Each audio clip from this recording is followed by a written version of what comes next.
Here to perform our national anthem, please welcome award-winning, multi-platinum country music icon and star of the upcoming Fox series Monarch, Trace Adkins. Oh, say, can you see by the dawn's early light what so proudly we hailed at the twilight's last gleaming, whose broad stripes and bright stars through the perilous fight o'er the ramparts we watched were so gallantly streaming, and the rockets' red glare, the bombs bursting in air, gave proof through the night that our flag was still there. Oh, say does that star-spangled banner yet wave o'er the land of the free and the home of the brave.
Racing isn't easy, but experiencing it is. iRacing puts you in the driver's seat with the industry's leading sim racing game. Drive on laser scan replicas of the greatest racing circuits from around the world. Go head-to-head against other drivers chosen by skill-based matchmaking to ensure competitive racing at every level. Compete across all your favorite series. In officially licensed cars, engineered to deliver the most accurate driving experience possible.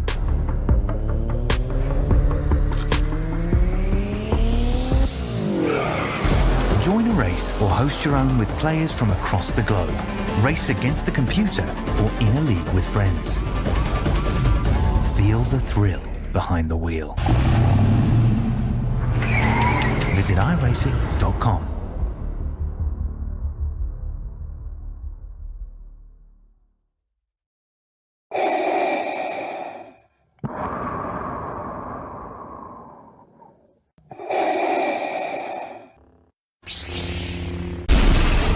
From Mordor to Hogwarts to Gotham, the nerds have come together to create a show for nerds by nerds. Join nerds doing nerd things as they talk about all things nerdy. Stay up to date on the show by liking the Nerds Doing Nerd Things Facebook page. The search is over. The most comprehensive oval scoring solution is here. Featuring oval playoffs, adjust drivers per round, custom number of rounds, custom playoff points, provisionals, optional win and you're in, custom playoff displays, rookie championships, optional minimum participation, and load those results in seconds. Visit XTREMESCORING.info today. RICMOTECH, high-performance sim racing equipment. There's only one place to go, RICMOTECH.com.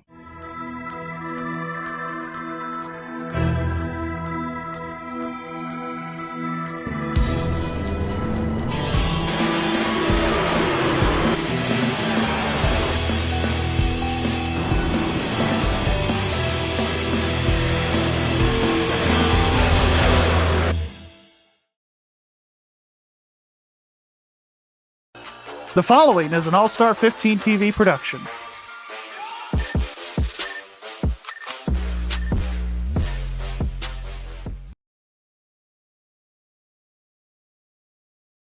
What's going on, race fans, and welcome to All-Star 15 TV. It is the 1st of October, which means it's Breast Cancer Awareness Month, so you're going to see a lot of pink on the channel. But speaking of October 1st, we're here at Chicagoland Speedway. I'm AJ Capola, and in the broadcast booth is my good buddy, my co-broadcaster for Tuesday nights. It's Mr. Gary Wells. Hey AJ, how y'all doing tonight? We're here at Chicagoland Speedway.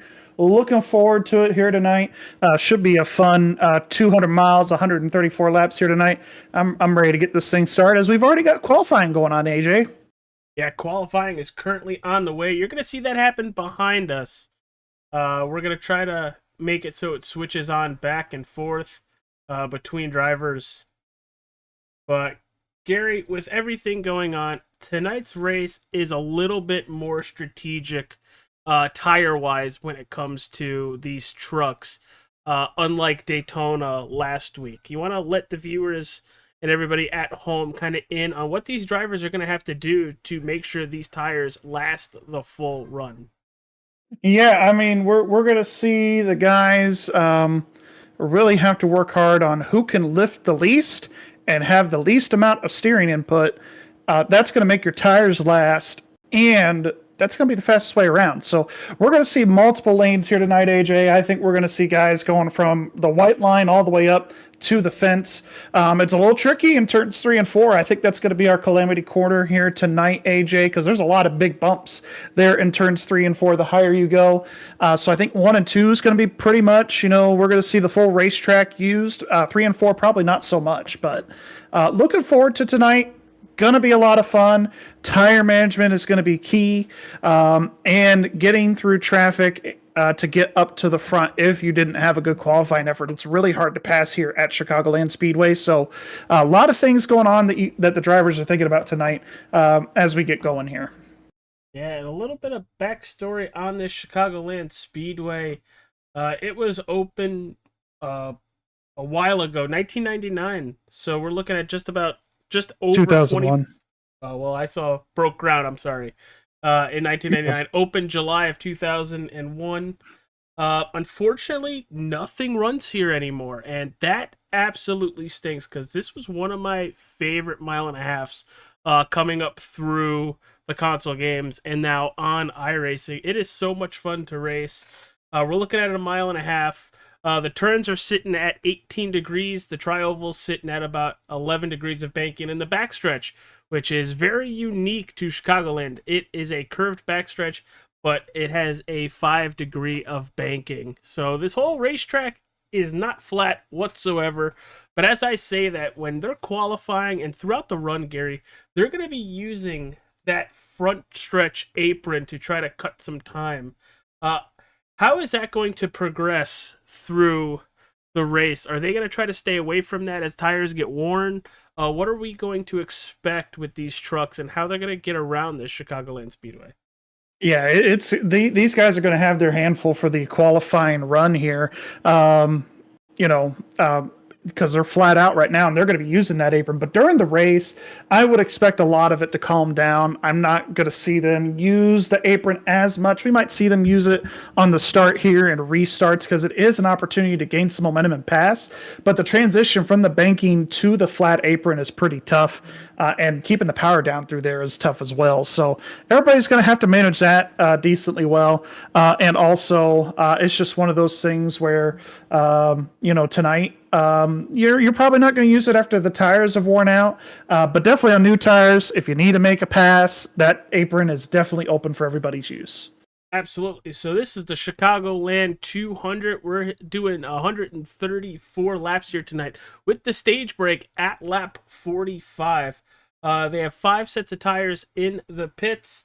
The fuel run, we're looking anywhere from 25 to basically 33. I know the numbers are a little bit different in our document, but with some of the drivers we have in this league, might want a shortcut and try to bunny hop some people. Pit strategy's always been a thing. I've gone back and watched a couple of the XMS truck races in the past, and there's always strategy. And when it comes to it, I think when a lot of drivers really get behind the wheel, they're just trying to get to that first stage, but when you have the stage outside of their fuel window, it's going to get very interesting, Gary. Yeah, I think that window is going to open up for at least for the first stage at around lap 20, because then they'll run 20 and then they'll run 25 and then they'll pit again. Or you might see the guys pit lap 25 or lap 30 towards the end of the fuel window and then run a half of a fuel run to the end for the sprint and have the new tires at the end. So it just depends on when you want to come in and get the tires. You're definitely going to want to pit at the stage regardless. They do have 5 sets of tires, so you're going to use 2 here in the first stage. But then after that, there's going to be about 2 green flag pit stops to the end or so. And they're going to have 3 sets of tires for that. So it's going to be interesting how they do it. You're right. Strategy's wide open here, I think. When you want to pit, how you want to pit, what sets of tires you want to use when you don't use them. So these guys are going to have their hands full here tonight, and constantly it's a mental game. Not only when you're on track driving, but also calling your own shots, because you have to be your own crew chief too in the pits. As qualifying is just finishing, we have about 3 minutes left. We have about 4 drivers on the racetrack. You must have knew something, because you picked Caleb Lamb as your driver, while I took the 2 Toyota Tundra of Adam Capps. We'll get Ryan. It's the 77's home track, so I hope I know something.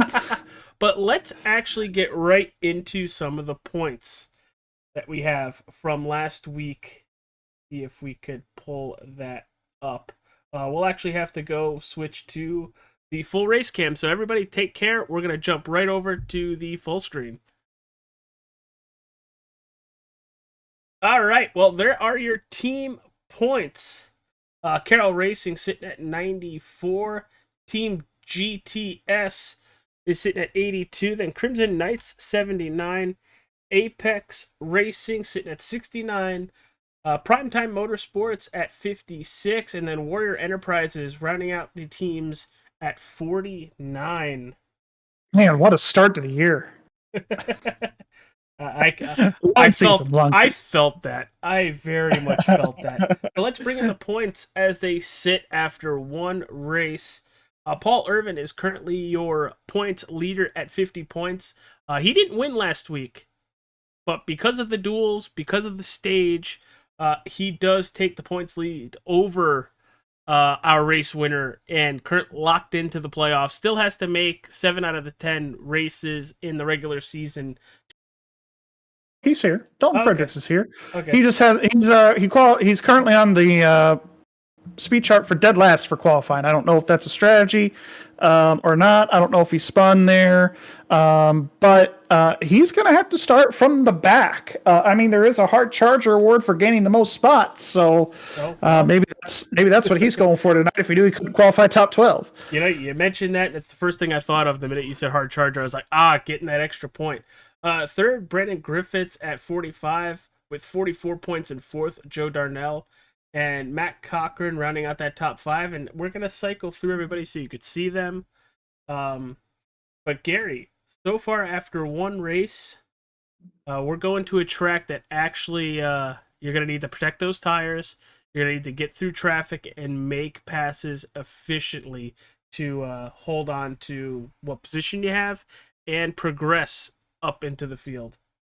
Yeah, this is, I think, one of the best racetracks that you can go to from Daytona, going to a place like Chicagoland Speedway.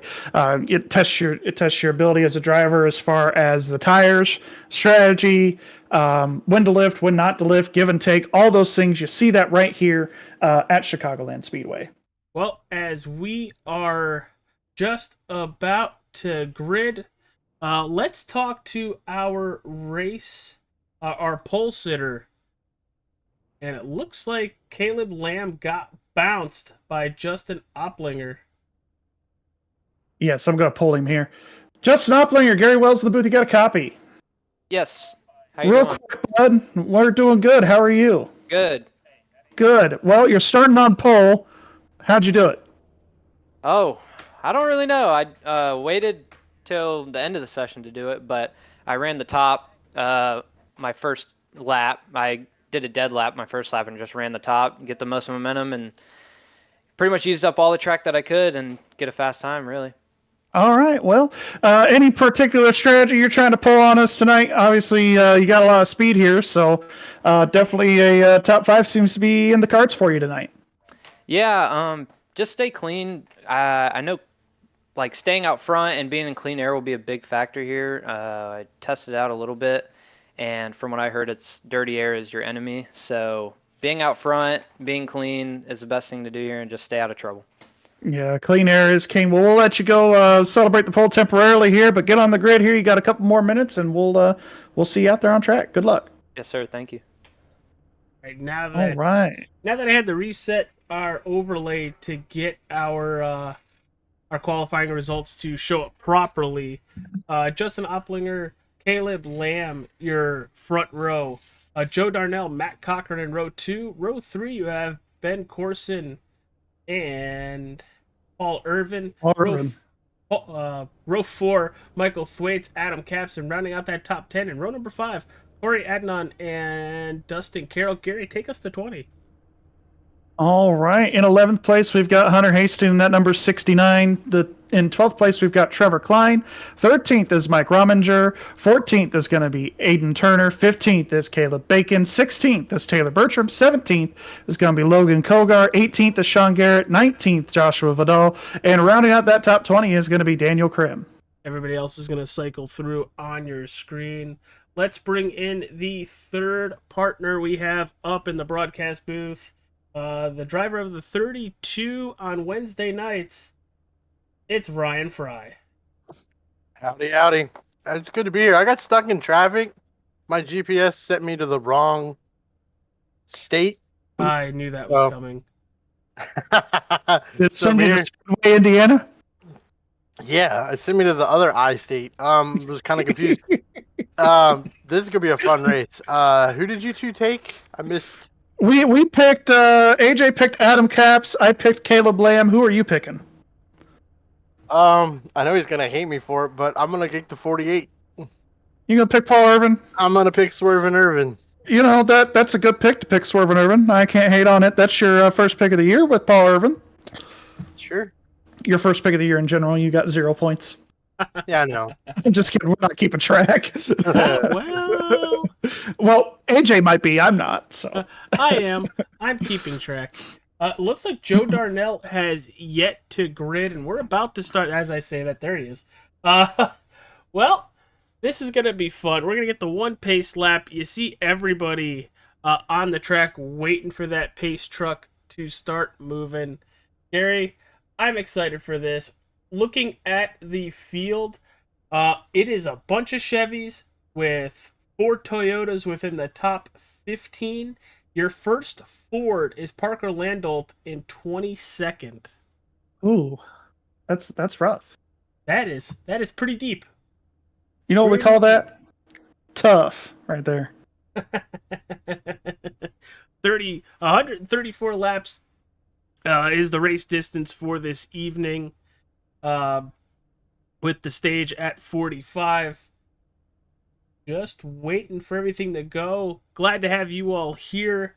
This is gonna be an attrition race, Gary. Yeah, it definitely is. I don't see a whole lot of wrecking here. I mean, according to the trends, we average about 1 caution per race here. There is one race where they had 6 cautions back in season 17, so it was about the calendar year 2021. But other than that, it's really one maybe 2 cautions per race.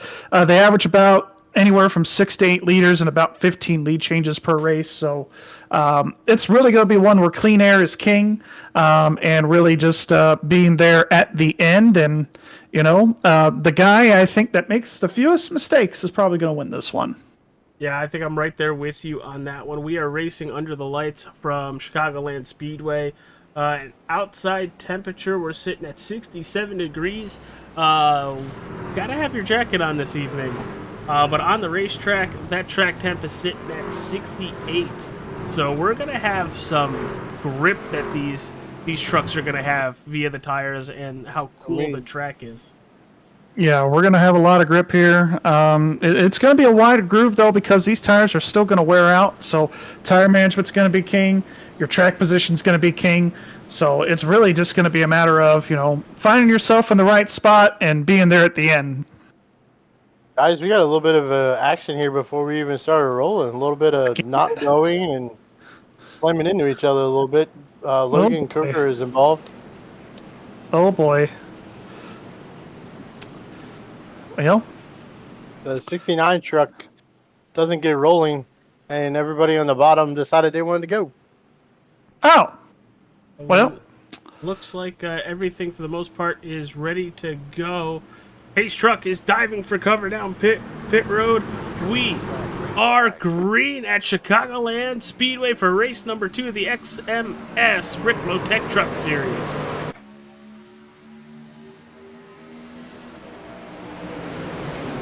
There goes Joshua Vidal, making it 3 wide already, going into turns 1 and 2 here in the back. Paul Irvin wasted no time getting to the bottom. Darnell got loose off the corner. And they're 3 wide up here in the front, 3 wide everywhere right now. Everybody's just fanning out, seeing the grip that they can get, and seeing if they can pass a couple cars along the way. You missed it earlier, Ryan, but I was saying here in the early part of this run, we got cars making contact. The 9 and the 69 make contact. And there it is. There's the yellow. It's going to take a lot of drivers here. Look like the 69 and the 9 make contact. Oh, they're still wrecking. Yeah, you'll have to go back and watch that replay. It looked like the 9 and the 69, a little miscommunication between those two trucks, I guess. I guess Hunter maybe thought 69 was going, that's not what happened at all, clearly. You see the 69 in the middle, comes up the racetrack into the 92. That's going to smack the 55 in the wall as well. And just chaos looks like ensues. a lot, guys. Oh, yep, chaos. Here it is, lap 1. Oh! Whew. How did everybody miss Hunter? You're asking me? I don't know. I think that's the 32 of Trenton Branson. It is the 32 of Trenton Branson. I don't... let's get it on board of this. I don't know how this happened. You know what you should do? You should go on board with Mr. Subway here and his pink numbers and breast cancer awareness ribbon on the hood. Looking for the 23 of Anthony Campbell. There he is. Let's back it up just a little bit further for everybody at home so they can see it in its entirety. There goes the 9. There goes the 15. And... He thought his race was done there for a brief moment, but, not the case. He's going to keep driving. Looks like we got some drivers coming down pit road here already. The 77's on pit road, 26, 23. I think a lot of these guys are playing the fuel strategy right here. And, of course, some of the guys that were involved in the wreck as well coming down pit road to repair some damage. Looks like Cody Kepner is picking Krim coming back from the... All right, not a bad pick. Not a bad pick picking Daniel. He's one of those guys where doesn't qualify the best all the time, but even when he doesn't, he seems to find his way up to the front when the time counts. I mean, he started in the 20th position. He's already up to 14th, so at least according to timing and scoring here. I'm not sure if he pitted under that caution, but... We are under caution for the first time this evening from Chicagoland Speedway. We're going to take a very quick commercial break.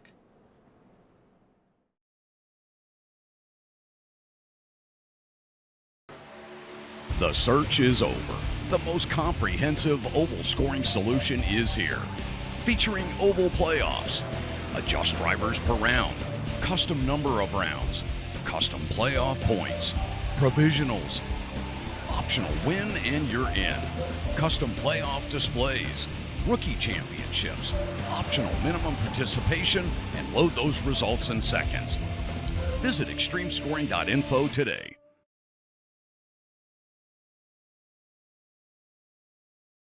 RICMOTECH, high-performance sim racing equipment.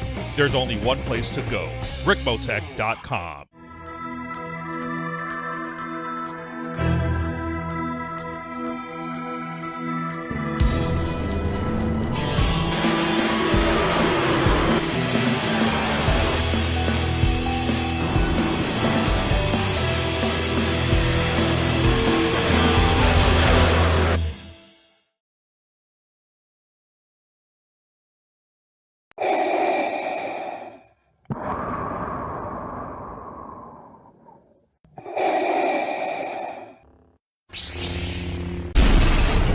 From Mordor to Hogwarts to Gotham, the nerds have come together to create a show for nerds by nerds.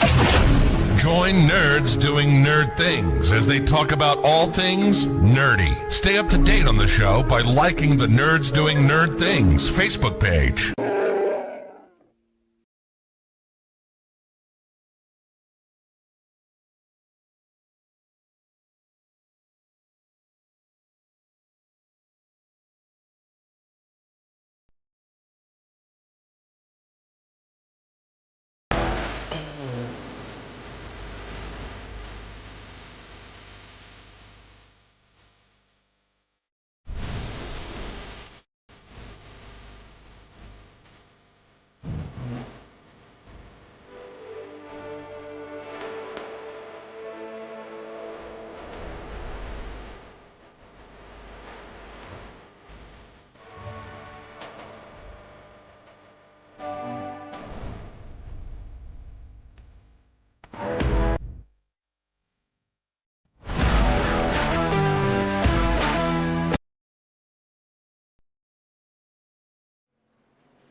And we are back, just about ready to go green once again. Gary, as we saw on the initial start of this race, everybody completely fanned out and everybody went completely different lines. You think we're going to see that once again on this restart? I think it might be a little bit more subtle this time around, as you know, we had that pretty big crash there on lap 1, so I think everybody's going to be a little bit calmer, but I still think we're going to see maybe a little bit more calculated 3 and 4 wide moves for sure. All right, here we go. Pace truck is off. We are green once again, and Opplinger with a heck of a launch on the inside. Paul Irvin to his outside, and he's already a car length behind. Even with the track temp as low as it is, these trucks are super loose at the beginning of these runs at this racetrack. It's almost like they're on glass to a point for a few laps, and then it kind of tightens back up, hopefully, as one goes scooting off down to the apron there. Yeah, I was just telling our drivers before the race that it's still going to be slick and you're still going to be loose. But thankfully, it's not a day race, because if it was a day race, it would be magnified for sure. It seems like the temperature of the track and the track conditions really magnify. If you have a loose condition, you're going to be really loose. Back a little further, Yeah, you see the 29 of Joe Darnell almost cracked the wall out of 2. He's got the 94 of Corey Adnan underneath him, trying to make the passes. He's going to clip the apron and almost come right up into Joe Darnell. Yeah, from the other truck series that runs on All-Star, we raced the daytime, and it was loose the entire race, and it was a handful. Hopefully these guys have a little bit more grip as the runs go on and aren't trying to skate around while trying to get underneath somebody for a pass. Yeah, I think we'll really start to see the bottom line be more of a little bit of a factor here tonight, but I really do think that you're going to see drivers running the second and third lane, especially in turns 1 and 2, 3 and 4, not so much because of those tunnel bumps. Adam Katz with a big block off the turn. Sorry, Ryan, almost collecting Michael Thwaites. This place has a weird feel to it with that low groove, and then there's like a seam, and then it's the rest of it.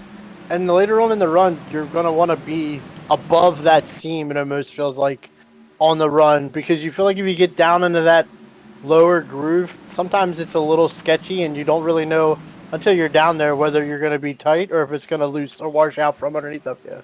Yeah, and it's almost like there's mini bumps down there in that first lane. So I agree with you, Ryan. I was telling AJ this earlier. You'll run the bottom, like the first lane, but then as the tires wear out, you're definitely going to be running more of the middle lane. But to make passes, I think you're really either going to have to do it on the extreme bottom, or you're going to have to be up in that third or fourth lane to make those passes work. Yeah, I agree. At some point, you're going to see that seam become the new white line. To some guys, you're not going to see them try to go down there. They're still searching everywhere on this racetrack. I'm surprised that we're seeing so many people that close to the white line this early. I know you mentioned that they're going to start gravitating towards it, But this leaf change. 94 has clipped it every single time into one and almost wrecked the car above him. Yeah, I noticed he's been doing it into 3 as well the last few laps here. Corey and on, he's been running top 10. He's hanging right in there, hanging tough, running in 9th right now. We're trying to see if he can make that bottom lane work. As you see Sean Garrett here up in the 3rd lane, he's getting some good momentum, and he's going to pass this 94 truck down the back straightaway, I believe. And we got 2 new ones out front, Paul Irvin and Adam Capps to the point now, both using that outside lane to get around the 51 truck. As a We have a crash. Ben Corson Looks like it's the around 10 in of Ben 3. Corson. And he got the 45 of Brendan Griffiths. Yeah, it looks like the 45 and the 24 is kind of in it too. Have to see what happened here. It looks like the 45 got loose. Yep, 45 got loose in front of everybody, and the 10 had nowhere to go. Hard to tell if there was contact. There might have been contact between the 55 and the 45. Oh, yeah, absolutely, Gary. Absolutely, there was contact. That 45 got right reared. You look at. I just want to point it out. Mike Campese just slamming on the brakes here to avoid this wreck, and he just pitches that truck sideways, trying to avoid everybody. I'm sorry, Mike. That's funny. You can make fun of me tomorrow as I'm driving around the racetrack, but that was funny. Yeah, Sorry. Trevor Klein gets into the right rear of the 45 and just sends him right around. We're going to jump on board with the 55. If you watch them from the back, you can just see from the tailgates how sketchy these trucks are in the corners, and they're just skating around. Yeah, and if you hit them in the right rear, we've noticed since the update, Ryan, that it just sends the truck sideways. Like you spin it around the rest of the way, and it looks like that's what happened there in the situation with that 55 truck. Trevor Klein just sending that 45 around. Up break for Brandon Griffiths, but I want donuts. Matt Cochran took 2. He is going to take the lead here, AJ. First truck off of pit road. Everybody else took 4 and fuel, except for possibly Krim. Looked like he took fuel and possibly 2 or maybe just 4 tires. Vidal with an 8.9 second pit stop as well. So a couple of movers here. But everybody that was on the lead lap, AJ, they all came down pit road. Yeah, and some people still on pit road, especially the drivers that were casualties in that last incident and also the first incident.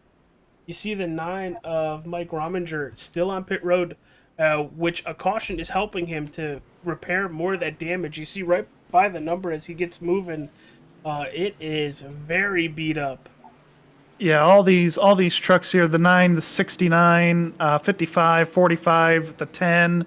Well, not the 10, he's staying on pit road, but everybody else that was involved in the first caution, or the latest caution and the first caution, there you go. English is hard, guys.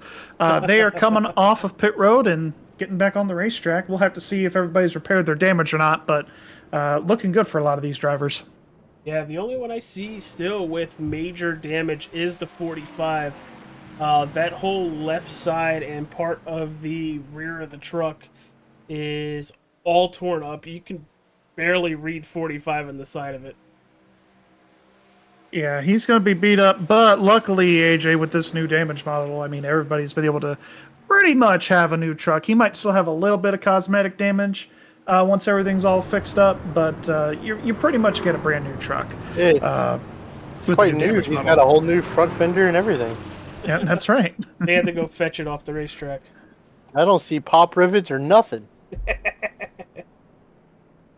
Well, under our second caution of the evening, Matt Cochran taking those 2 tires to get off pit road first. He's started in that 4th position, taking the lead around a familiar face with Paul Irvin. Then you have Justin Opplinger in 3rd. 4th, you have Adam Capps. 5th, Daniel Krim. Michael Thwaites in 6th. 7th, Joe Darnell. Dalton Fredericks in 8th. 9th, Joshua Vital. And in 10th, Dustin Carroll. Just 17 laps in, your biggest mover of the race is that number 20 of Dalton Fredericks. So, just early on, making moves. Does it really shock either of the three of us that somehow Matt Cochran is working some sort of strategy where No. he's now the leader? No. Not at all. Not at all. And he's got the cheese truck up front, man. Of course he's going to give it some TV time. And because, he is the leader, he gets lane choice here in this league, and he opted for the outside lane there for this restart. And they go in the restart zone here, guys. So restart's going to be interesting here with some older tires for that number 4 machine. We'll see how it pays off for these guys. Well, if he can get a really good restart, he can pitch the first turn perfectly and possibly get a nice run through 1 and 2 and maybe gap the 48. It's going to be difficult with Paul Irving and how good that 48 is week in and week out. So I wonder if Matt's going to give him a little countdown here. I doubt it for this restart. There we go. Green flag in the air, and Matt goes straight to the wall. And Paul did not go. He did not go on that restart. Look at Justin Opplinger going below the white line, making it 3 wide into 1. Yeah, he backed out of it. Smart move. Woo! Smart move. Great race car driver right there. Seeing the situation, reading the room here. It's early in the race. No need to be making a move like that. But here comes the 29 of Joe Darnell. Almost couldn't get it out there, guys. He's making it 3 wide on the bottom. Not gonna lie, 47 and the 20 are there. Confused me because you said Joe Nardell, and I'm looking on the top side of that 12 truck and forgot he's in the 29 truck here. Yeah, just like he's in the 29. Michael Points is in the 12. Sorry. It's still throwing me for a loop. I mean, it's just still Wabash. 3 wide. Oh, we got a big spin. We got a big crash. 92's in it. 17. Oh. Synchronized spinning off of 2. Oh no. 17's in it. The 5's in it. I think that was forced synchronized spinning. I don't think it was for funsies. Let's see what happened here. Oh, the 25. See if we can get a good camera shot. Oh, the 92 yep. just and the 92 make contact there. Hard to tell. Yeah, it almost looked like, I don't know if the 92 just didn't think the 25 was there or if the 92 got loose. Take a look from the Wrestling with Nerds blip cam. Or did the 25 move up? That's what it kind of looks like, guys. Maybe the 92 come down a little bit? Oh, yeah. The 92 comes down while the 25 goes up. They clip. And then it just starts this whole thing. Sean Garrett gets spun, nowhere to go here. 35 also goes for a spin. Tough break. 17 hard into the fence. Rear end into the fence. Clips the 5, another teammate. No fault of Taylor's own there, just a victim of circumstances when it comes to the 5 and the 17 getting together. Yeah, but I think Taylor lucked out from that because as much damage as you think would be on the right side of that truck, there doesn't seem to be any. Yeah, and I mean, worst case, it's just a little cosmetic, can fix that on pit road, and it doesn't end your race because you don't have any engine damage or anything that you know of, so. No, because in reality, that hit there, the whole rear end housing should be shifted, and it's not. Nope, it's not. And you look at the 17, his rear end housing is shifted. Let me tell you, hit that wall hard, about 140 miles an hour in the wrong direction. Well, for the third time this evening, just 21 laps in, we are under caution. We're going to take a quick commercial break. Thank you, everybody, for tuning in to All-Star 15 TV's broadcast of the XMS RICMOTECH Truck Series from Chicagoland Speedway. We will be right back.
From Mordor to Hogwarts to Gotham, the nerds have come together to create a show for nerds by nerds.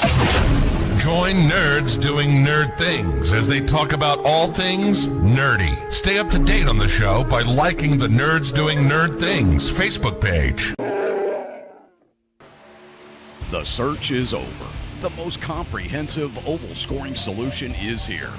Featuring oval playoffs, adjust drivers per round, custom number of rounds, custom playoff points, provisionals, optional win and you're in, custom playoff displays, rookie championships, optional minimum participation, and load those results in seconds. Visit extremescoring.info today.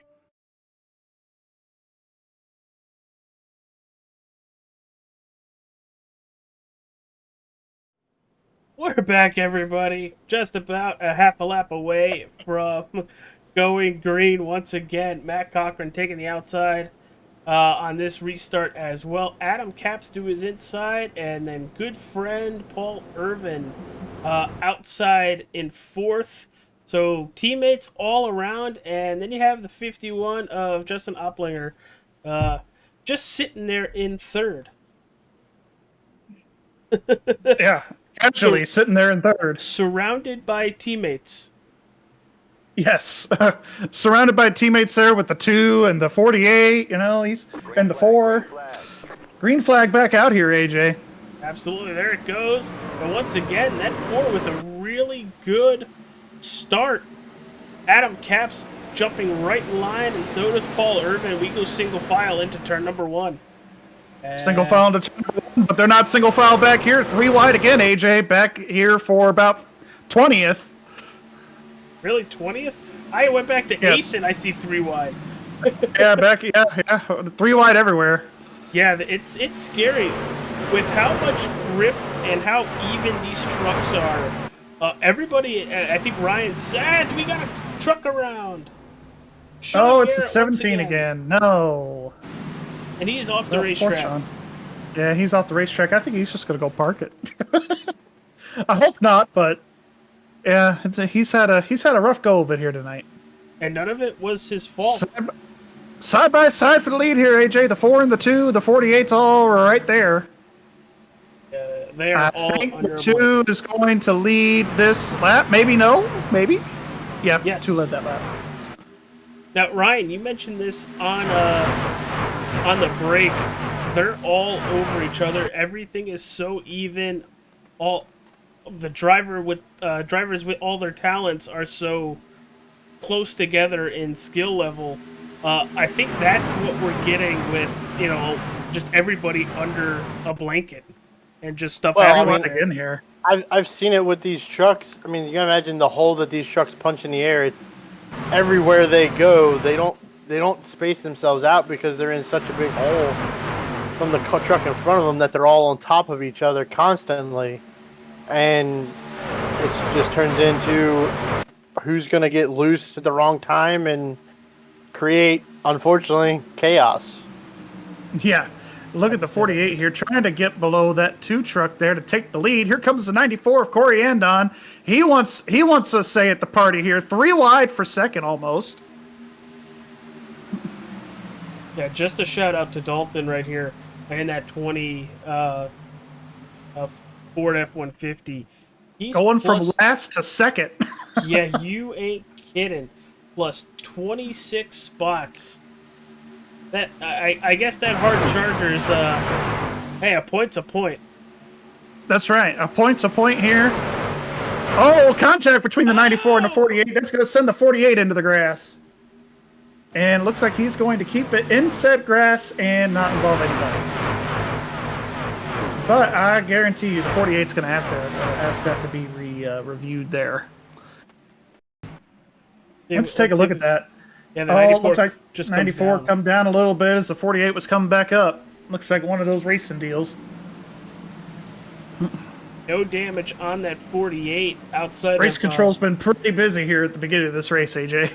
That might benefit Paul more than what he thinks, because now he's not up in that mayhem that is the front of this pack. That is true. That is true. He's not far up front, in the thick of it, so to speak. Let's see what the 20 does. He's going to try to pull down to the inside here, guys. Try and take this lead away here from the 2 truck. He's going to be able to get a pretty decent position. He's got the lead. Oh, the 2 hits the fence. 2's in the fence. 94 making evasive action. Dalton going to lead that lap. Last to point. Last to first. Oh, the 2. I don't know if he pecked the air on the 20 truck spoiler right there, but definitely got him loose. And I think we're going to see a lot of that here tonight, gentlemen, as the race unfolds. Yeah, we're just look at it. We've been green for 10 laps now, and from first you have to go all the way back to 8th to where you get somebody outside a second mark. Yeah, it's amazing how much they're over on top of each other. Yeah, it's pretty crazy. I mean, the whole pack still is within 6 seconds of each other. It's like you said, to say it's crazy is an understatement. Like I don't remember ever seeing a Chicagoland race like this, especially with the trucks. I think this is the first time on the channel we have the new package racing here at night. Yeah, for sure. I mean, we've seen them before during the day, but like you said, first time at night, and yeah, it's getting pretty crazy. I didn't think these trucks would be packed up like this, but you would think after a few laps they would start to spread out, but not looking to be the case so far. These trucks look like, and honestly, this is one of the first times I've actually got to watch enough of them on the mile and a half. They look like they could go for about 200 to 300 pounds of weight into the bed of the truck. Like if you just watch the trucks, the rear end of these trucks just constantly move around, bounce around. Yeah. They are so fidget, so to speak, of the air around them that it's completely unreal. Yeah, and the outside's pretty much broken here. I mean, look what the 94 is able to do. The 2 really can't.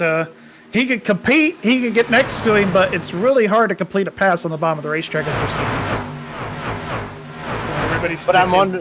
What I'm wondering though, as longer as we go, of course, I think we have a stage break coming up here.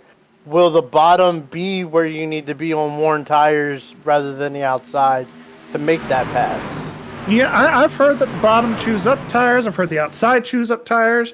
I think it's just a matter of you need to go where you're comfortable to where you know for yourself you can get the best tire wear. Oh, well, I think tire wear is completely falling by the wayside right now. That 25 kills the wall out of 4. He is losing spots, losing ground. Here comes Daniel Krim to take 8th place away from the 25.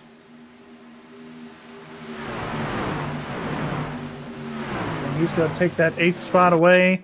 Everybody's still running really close together here. Actually, now I say that 25 Matt Cochran's going to fall back. We saw him up in the lead there for a little while. He has fallen back to the 13th spot.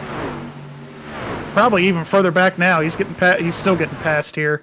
92, Dustin Carroll. The 7 of Ed Morris. The 32 of Trenton Branson right here.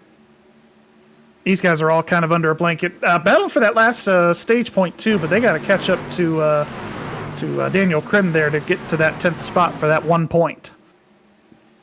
Yeah, Gary, I'll ask you this. Matt Cochran, to lead those couple laps, grab those points, was it worth it to not get stage points?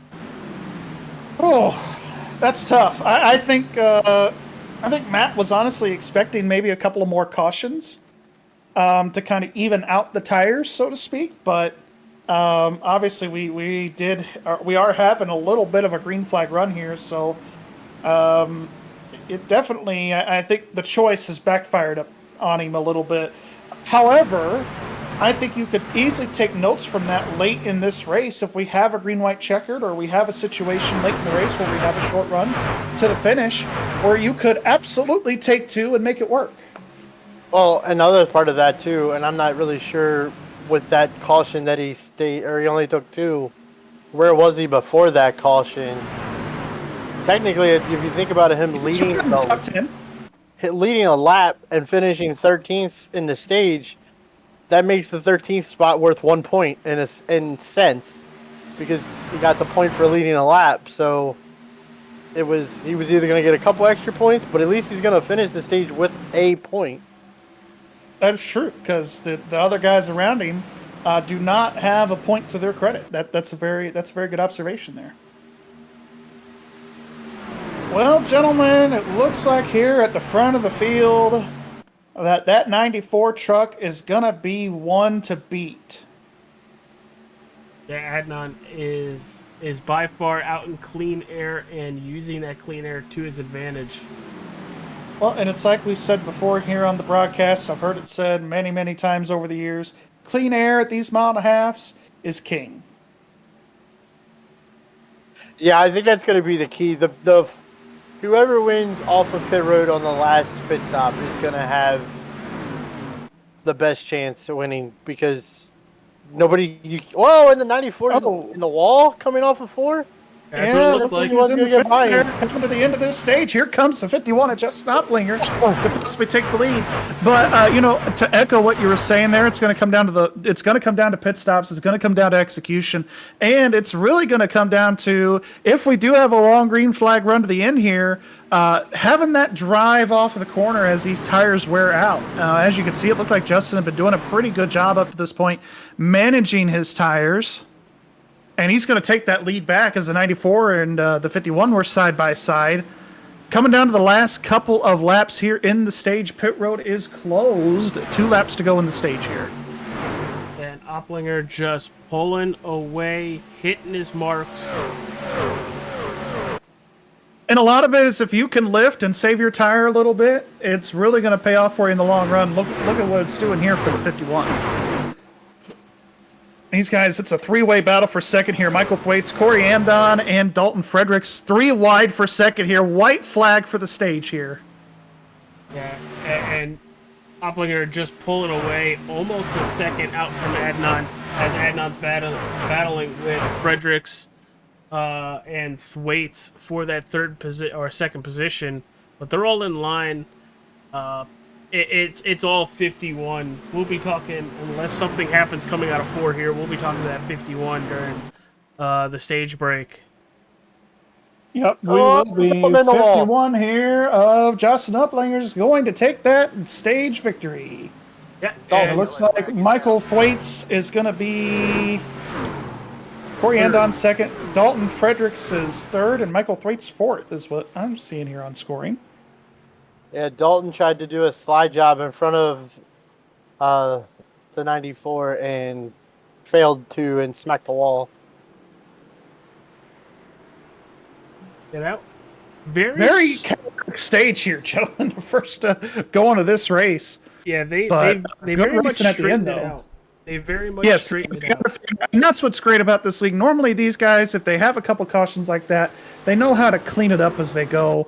And Justin, of course, is going to be your stage winner. We will pull him eventually after pit stops. We'll give it a go with that number 51 machine for all you fans out there watching. Well, before we do that, as they're about to take pit stops, let's talk about our sponsors right here on the All-Star 15 TV page, the Nerds Do Nerd Things podcast. They are starting Nerdtober this Thursday with Coraline. Check them out. It's going to be a fun episode. I've never seen the movie, so it's going to be very interesting. The Wrestling with Nerds podcast coming up Sunday. They're talking about August 1997 WWE versus WCW, Monday Night Raw versus Monday Night Nitro. Falcon Grafix. Use code AllStar15TV when talking to Mick Olofsson. You'll save $5 off your first vehicle wrap. And new to the channel, very happy to have them here. It's W Energy. W Energy is a brand of energy drinks that is designed to be clean, flavorful, and focused on energy. Use code AS15TV to save 10% on your orders. Visit w.gg to place your order today. Mine will actually be here on Saturday, so I'm very excited. I'll give you guys like an honest review. And when I mean honest, I don't like any of those G Fuels or Maw Energy or any of that stuff. They're too grainy, so I will gladly let everybody know how it is, how it tastes. But I'm excited to have Dubby on board with the channel, and hopefully you guys, if you want to try some clean energy drinks, go check it out. The links are in the description. Absolutely. And as the field is catching back up to the pace car, I'm going to wait for Justin to catch the pace car fully, though, before we just pull him in here. Yeah, it's all yours, Gary. Give him the common courtesy to catch up here with the field as he's leading it. And he's close enough to that pace car. We'll just pull him in here real quick. Justin Opplinger, Gary Wells in the booth. You got a copy? Yes, sir. All right. Well, you're the stage winner. Are we going to talk to you again here after lap 134?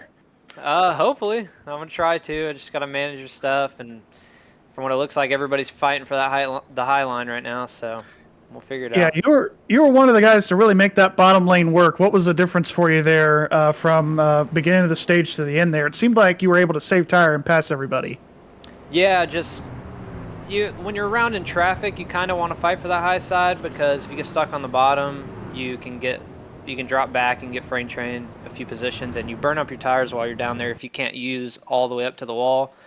So once I got out in front, a few car lengths away, then I went back to the bottom, and it's faster that way. But when you're in traffic, it's pretty risky to do it. So absolutely. Well, good luck to you here the rest of the way, and hopefully we'll be talking to you again after the race is over.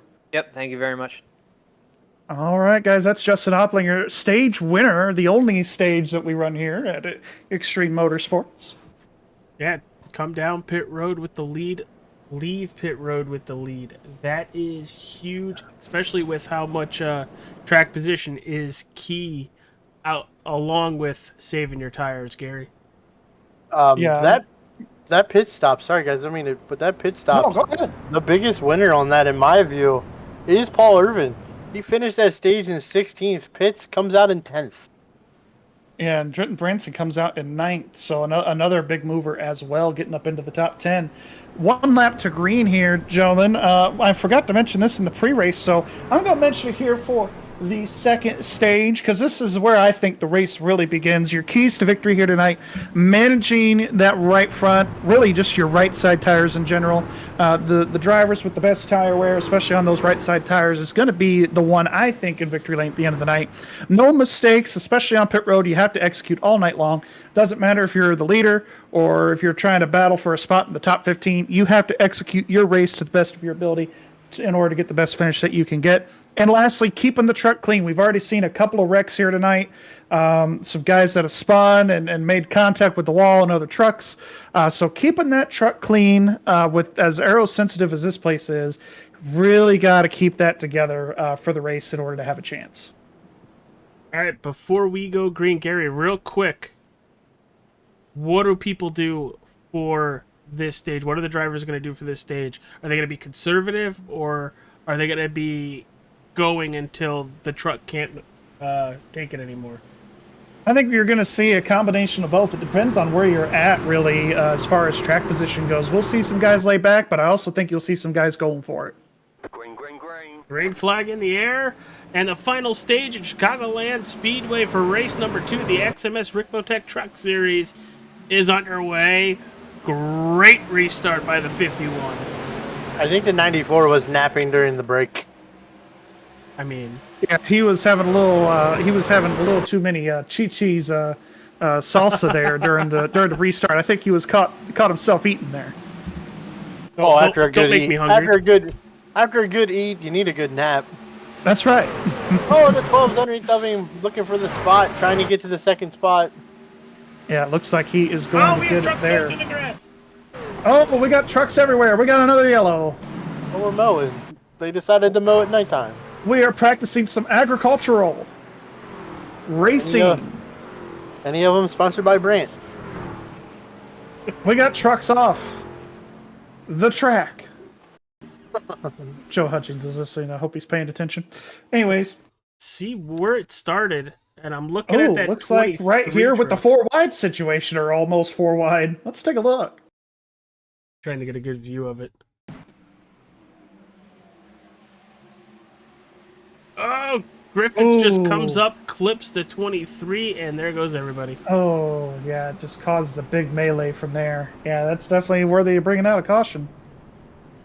Griffiths comes right up the track, smacks. Well, I do have a little bit of a pit report here as we're watching some more stuff. We'll talk about that after this replay, after we're done seeing every angle of it.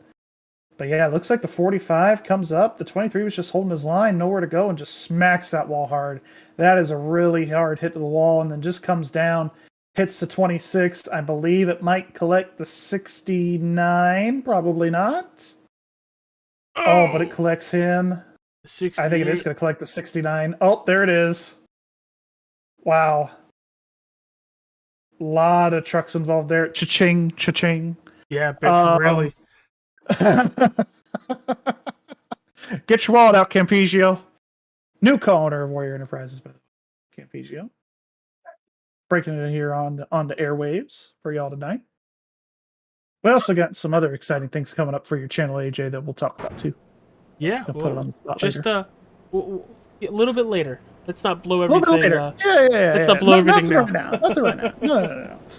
So, just got a little bit of a pit report here for you from the 17 of Sean Garrett. He said the damage from the first wreck is kind of what caused the truck to be undrivable there that second time that we saw him do that solo spin in turn 4. So, he's going to try and get the damage repaired and go back out there. There is some unfixable damage, unfortunately, to that 17 truck. So, if we see him again, great. If not, things happen and we'll see you next week. That's why it's a long season, and that's one of the benefits of winning you're in for sure. Well, you mentioned see you next week. Shall we preview where we're going next week? I don't even know where we're going. Do you know Nashville. where we're going? Oh, we're going to Nashville. I feel terrible. I'm sorry. It's hard for me to keep up with the schedule. But yes, Nashville Super Speedway. I call it the concrete mile and a half, even though it's not a mile and a half. It's a mile and a third. But yeah, close enough. It drives like a mile and a half and drives like a short track. It's a weird crossover, but definitely looking forward to that next week. That place can also produce a lot of side-by-side racing there too. Really looking forward to that place. It can always put on a good show, especially in these trucks. Absolutely. And just a little preview a little bit further down the line right here on All-Star 15 TV with this RICMOTECH Truck Series. Next week, October 8th, we go to Nashville. October 15th, first time on the channel, we'll be going to this track. It's Canadian Tire. We're going north of the border, Gary. You have your passport? Yes, I do. All right. Ryan? I do not. Well, looks like Ryan's going to be doing it virtually. Yeah, I was going to say, just like how they do ARCA and all that stuff. Well, I won't be stuck in traffic like I was today. The GPS don't go that far. Right. That's right. Well, and where do we go after Canadian Tire? Well, October 22nd for 140 laps, we are going to Atlanta, and to close out October... It's a good Atlanta. No, it's the old Atlanta. Yes. Like your style. And to close out October, October 29th, where NASCAR was this weekend, going to Kansas Speedway for 134 laps. Yeah, Kansas is always a good time. Atlanta is always a good time. We got a lot of good tracks coming up here on the schedule for the month of October. Month of November is where it's going to get dicey, where we go to Knoxville. That'll be a fun time. Guys, I hear if it rains a little bit in Kansas, there's a Dave & Buster's like right next to the track. There's Dave & Buster's. There's a casino. I mean, all kinds of fun things. You're talking to somebody who went to a round 1 Saturday. Which, if you don't know what a round 1 is, it's an adult amusement park.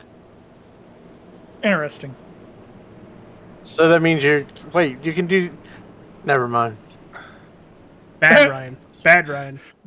Well, look who snuck up here onto the front row for this restart. We're just gonna segue back. You mean your pick? Yeah, the 77 of Caleb Lamb there in second. Justin Upplinger there in first. Adam Capps is running in 15th. And Paul Irvin is running in that 7th position. Just to give an update on everybody's picks. We'll just not talk about me all the time. Well, I think your pick is the only one in the top 5, so... Green flag back in the Months air. ago. Long way to go still.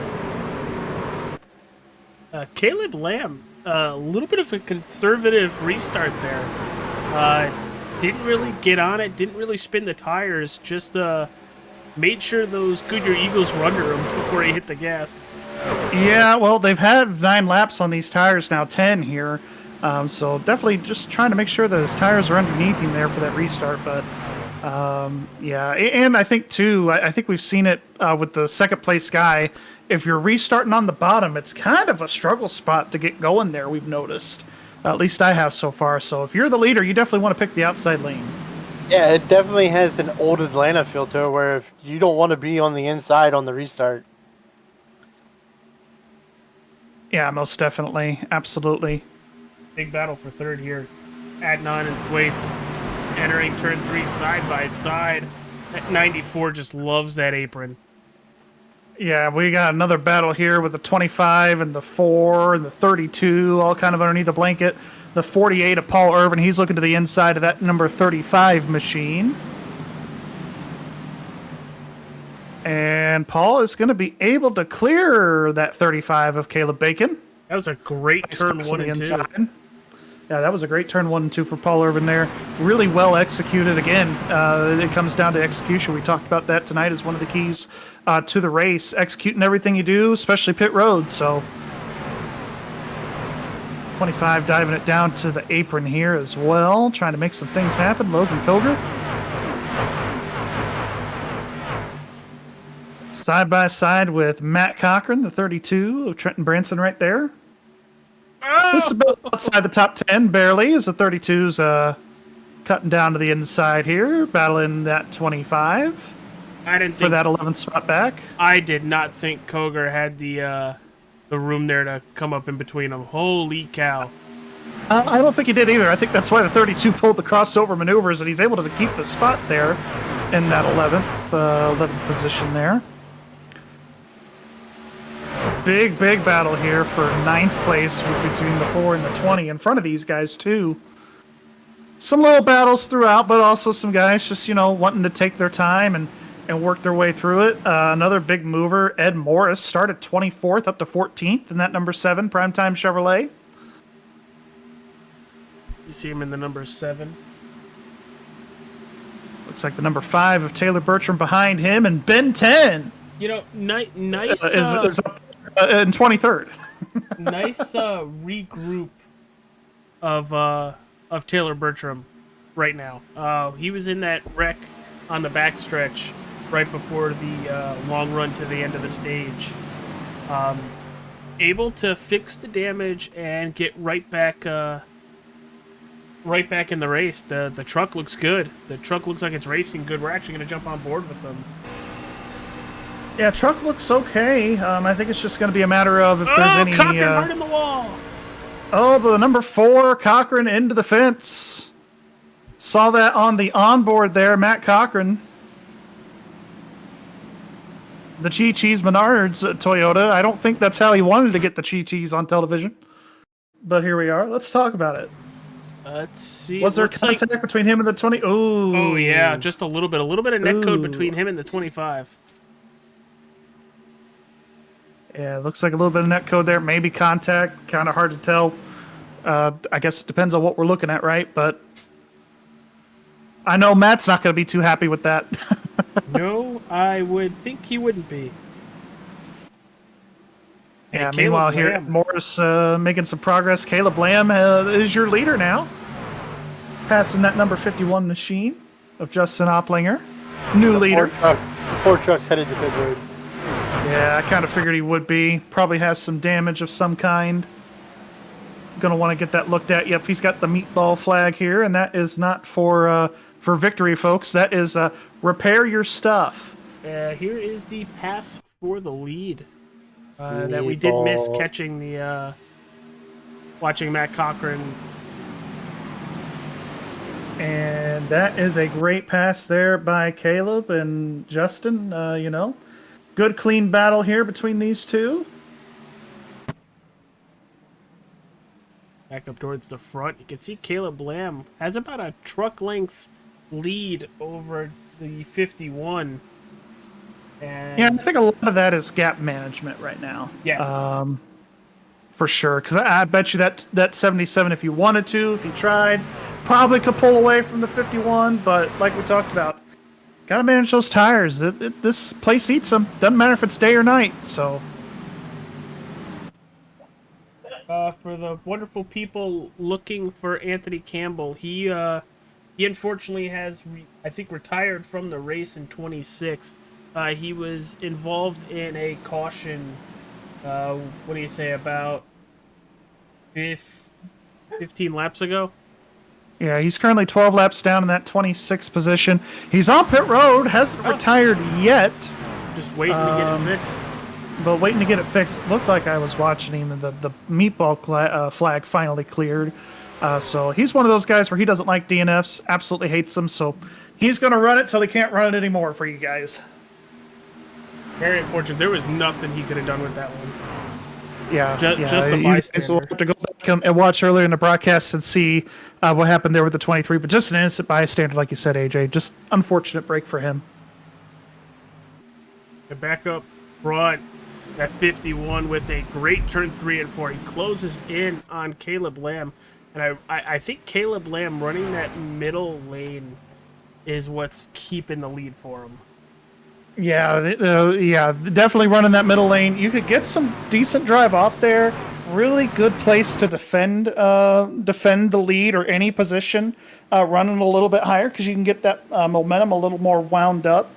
Not ideal for the tires, obviously, but if he's wanting to defend a little bit, which he is right here over Justin Oplinger, gonna run a little higher. Yeah, we talked about earlier, guys, about how the backstretch here at Chicagoland Speedway is curved. So you're basically always turning here at this racetrack. It just depends on the degree of the turn. Sometimes Caleb Lamb's in the wall. Yeah, Caleb Lamb's in the wall right there. Sometimes you can get away with keeping the wheel pretty much straight on the backstretch, but definitely always turn here as that 77 collects the wall there. 51 going to take that lead back. Hopefully not too much damage there for the 77. We just passed the halfway point here in this race. 65 laps to go now. The wheel still looks good.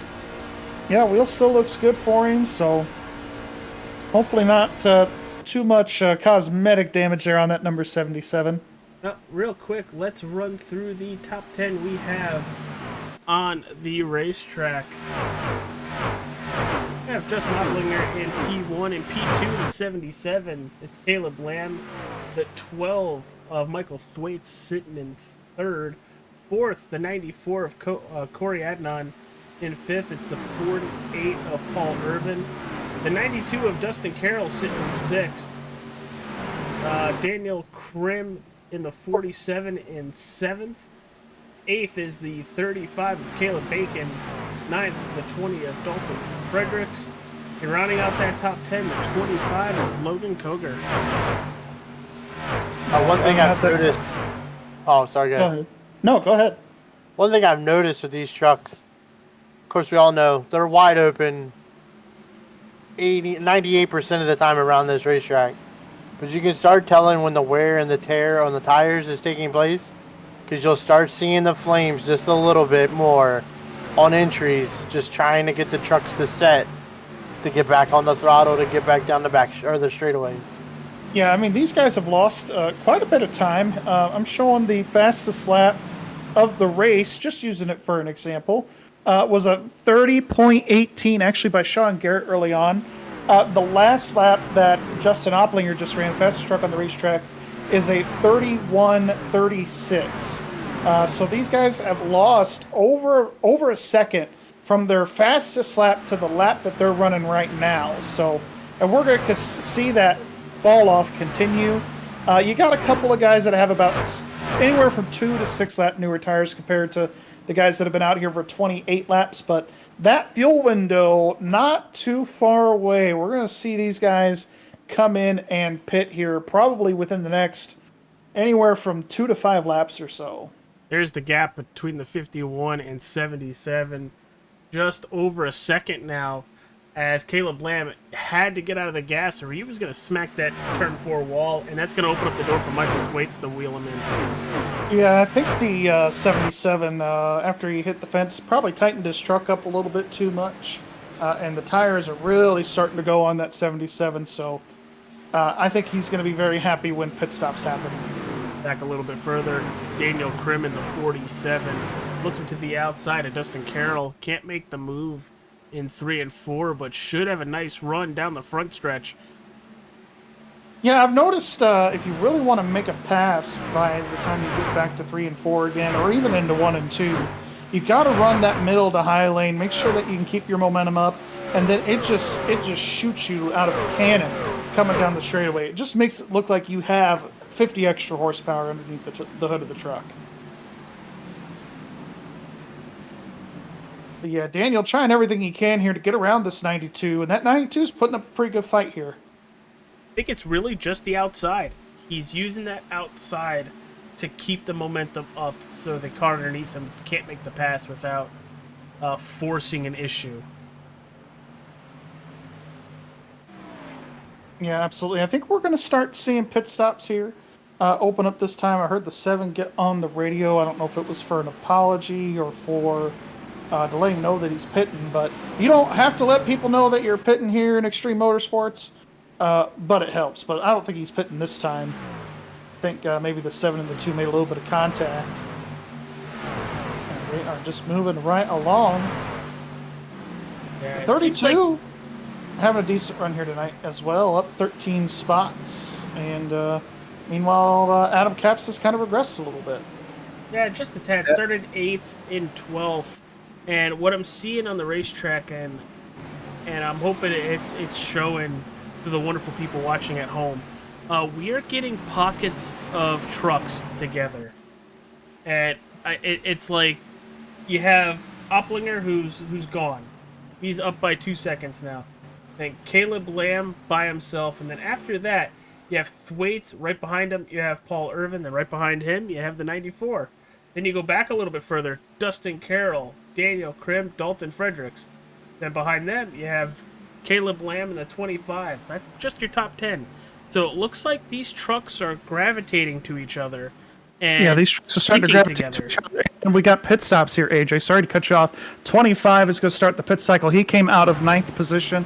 That's going to be something that these leaders are going to watch for. 54 of Christopher Opplinger through the grass. He's going to keep it steady, though. We'll have to see what happened with this 54.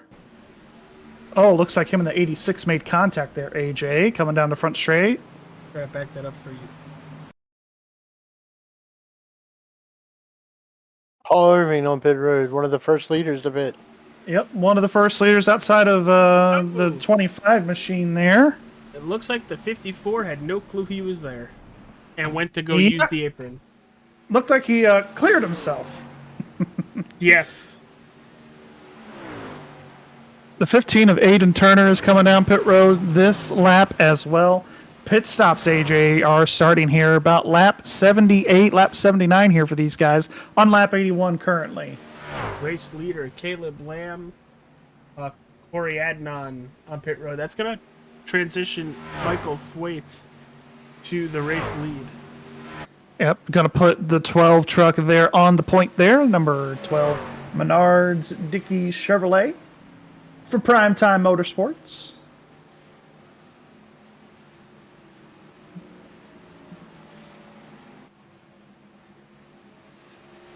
Yeah, I had a feeling some of these guys that have ran 36 laps, they're getting right to the tail end of their fuel run, but we're able to extend it because we did have a caution thrown in there.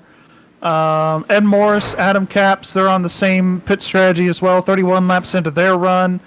They're going to be coming down pit road here pretty soon, I would imagine. Can you imagine if a caution were to come out right now? There would be a lot of angry people. You're joking. Good thing this isn't NASCAR and we don't wait till the pit cycles through before we throw one. Oh, that's IndyCar. Don't get that confused. Well, I think F1 does it too. Yeah, they sure do. The number 12, Michael Thwaites on pit road. The 54 coming down pit road as well again, I think for a pit road speeding penalty. Ooh, that'll hurt. Ed Morris is going to cycle out to the lead here with the 2 of Adam Caps right behind him. 7 is making a pit stop here. The 7. I believe the 2 might be looking to do the same thing. Potentially. Nope, he's going to stay on the racetrack and inherit the lead. So we've got 5 drivers yet to pit here from what I can see. Unless Taylor Bertram on pit road. Sorry, Taylor Bertram sneaked into the pits on me. Sorry about that. So you got Adam Caps, Mike Campigio, Joe Darnell, and Brandon Griffiths that have yet to pit. And it looks like Mike would be the one to inherit the lead if that chooses to arise if he stays out. Yeah, but he might be staying out a little too long, guys.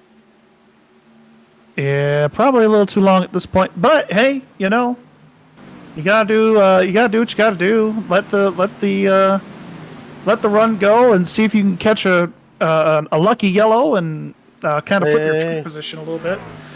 24. Campigio is going to be coming into the pits. The 45 is joining him as well.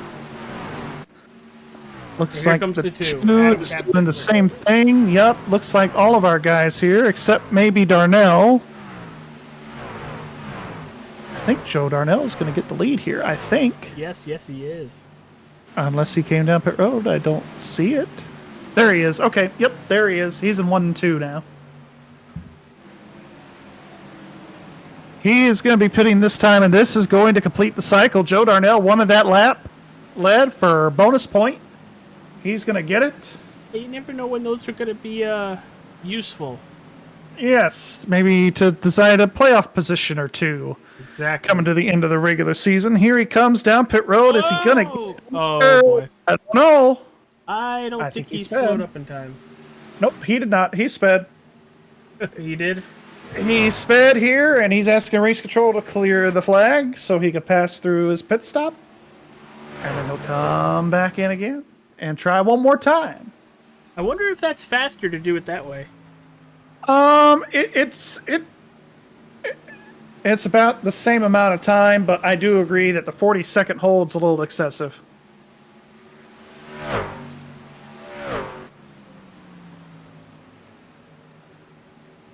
And the 29 is just letting race control know, hey, I sped on pit road there on the entry. I'm going to come back in again. Hopefully, you know, it'd be a bad day here, AJ. What if you ran out of fuel as you're trying to come back in? As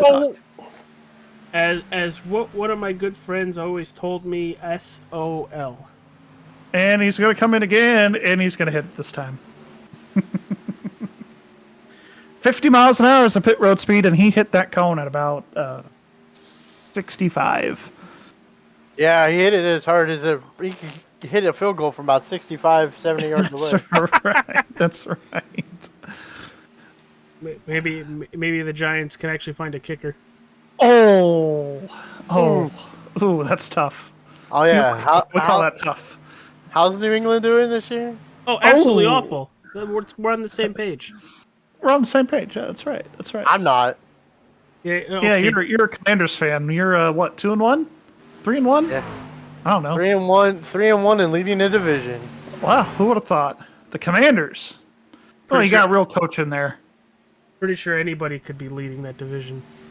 Well, I mean, when you get a new owner there and you get a real coach in, things can happen for you in a positive way.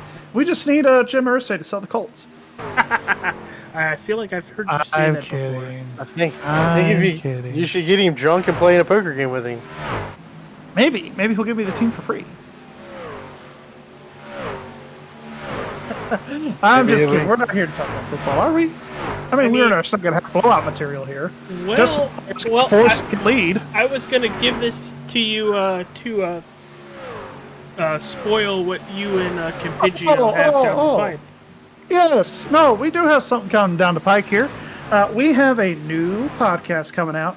So we have decided to change up the Often Turn 1 podcast. As much as we love talking about racing here with you guys here on the channel, we're sports fans first. So we like talking about a little bit of everything.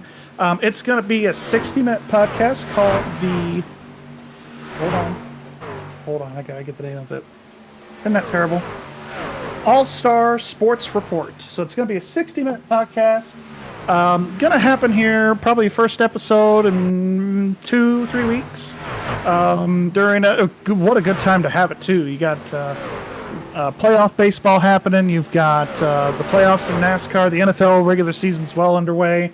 We're going to be talking about the college football playoff as well. So a lot of things to talk about as we get ready to fire off this podcast. And the NBA season's coming up, NHL, baseball, like I mentioned. So pretty much round the clock, we'll talk about anything and everything. And it's going to be a 60-minute show every week. So You might have piqued Ryan's interest. more news to come on that. More news to come on that. We'll have a logo and stuff unveiled probably here on the channel here in the next couple of weeks. But definitely something I'm excited about, and I know Mike is too. You get Interesting. The Sounds 12, like fun. the 4, and the 25 all under a blanket, but that 4 of Matt Cochran is about 9 laps down. And he is racing like he's on the lead lap. I don't think he liked how the 25 passed him there. Call it a hunch with the Chi-Chis there. I'm gonna go with that's a really good hunch there, Gary, knowing that the way we do. Well, I mean, if we have a history, right? Who was it that put him in the fence the last time, or that's what Matt thinks? Yeah. I'm just saying they met each other again. It's funny how Just saying. adversaries find each other on the racetrack. The Chi-Chis are hanging out. Okay, that's By what the we got way, going on I don't here. want to ruin anybody's thing here, but Ruin it. What do you got? Justin Opplinger is gone. Yeah, he's Yeah, bye bye. gone. We got 39 coming to 38 laps to go. He's got a 4-second lead. You know what we need right now? What's that? I think we need some chaos. Just How break did I know you were gonna say that? I've been watching your counterpart for too long, okay? I was like, we need one of two things. It's either gonna be a crank it up or it's gonna be chaos. Well, I mean, we could do it, crank it up, but everybody's all spread out. I don't think we want to do that. Not as fun. I don't know. It'll be- AJ show. Not as fun. Crank, long pause, crank, long pause. I tell you what, though, guys, do you ever feel like you're just low on energy when you're working or when you're gaming or broadcasting? You have no You guys idea. ever felt that in your life? Every day of my life. If I told you there's a solution. Oh, I like where I'm this here. is going. Oh, you like where this is going? Do you? Let an naysayer know. No, I'm just kidding. W Energy is a brand of energy drinks that are designed to be clean, flavorful, and focused on energy. Use code AS15TV. That is A as in Alpha, S as in Sierra, number 1, number 5, T for Tango, V for Victor, to save 10% on your order. Visit w.gg to place your order today. I can't Just wait wanted for to put that in mine. there. It says it's coming in Saturday, so I'll have it for next week's races. I'll have it for the podcast on Sunday if people want to do that. I love how it's clean and flavorful. It's not one of their flavors called Grandma's bathwater. No, it's Grandpa's denture water. It's the 51 hard in the wall on the Denture floor. water. That's what it is. Denture water. Something smells like it's gonna taste minty. Or worse. Sorry. I don't know if you guys missed that. The 51 hard in the wall out of 4. That has significantly slowed him down to I think just he about got a distracted 5-second with, lead. I think he got distracted with the grandma's bathwater, let me tell you. Well, if it's not a flavor, make it a flavor. That's all I gotta tell you. Good Lord have mercy. I mean, What? He hit the fence and he's still leading by 5 seconds, so I don't know what to tell y'all. if it was one of our longtime friends, if it was one of our longtime friends, he would have asked his grandma hot first. All right. Just saying. And by the way, my pick is in second.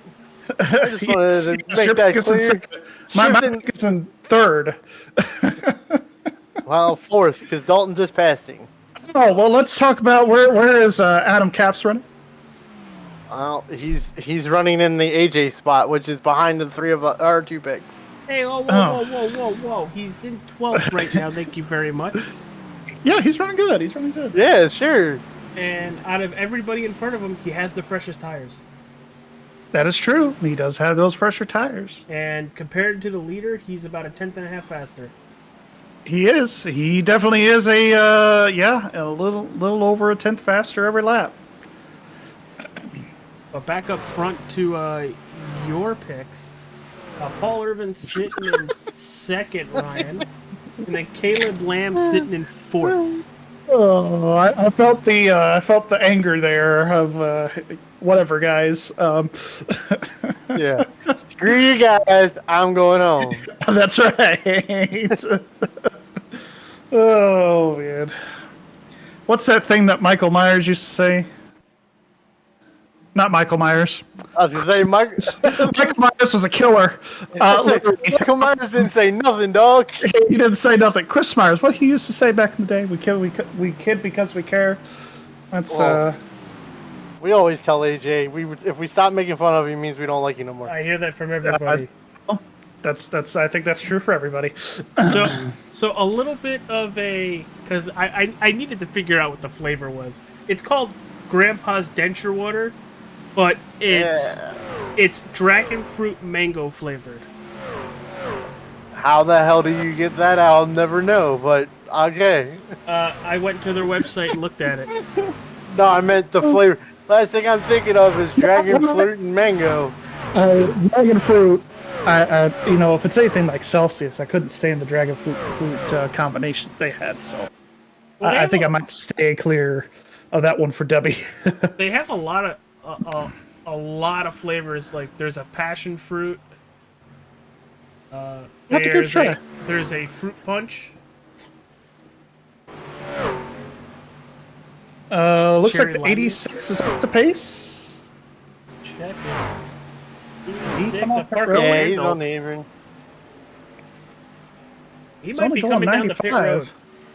He hit the wall. He hit the wall in 3 and 4. That'll do it. That explains a lot. He's only going about 100 miles an hour right now, so hopefully he'll be able to keep that going and back down to the pits. Tough night for him, too. 24 laps down in that 24th position. And we have a battle for fourth here. The 12 of I was just Wade by Caleb Lamb. We've also got a battle here for 6 on the racetrack between Dustin Carroll and Ed Morris. Ed Morris with a very quiet, clean race.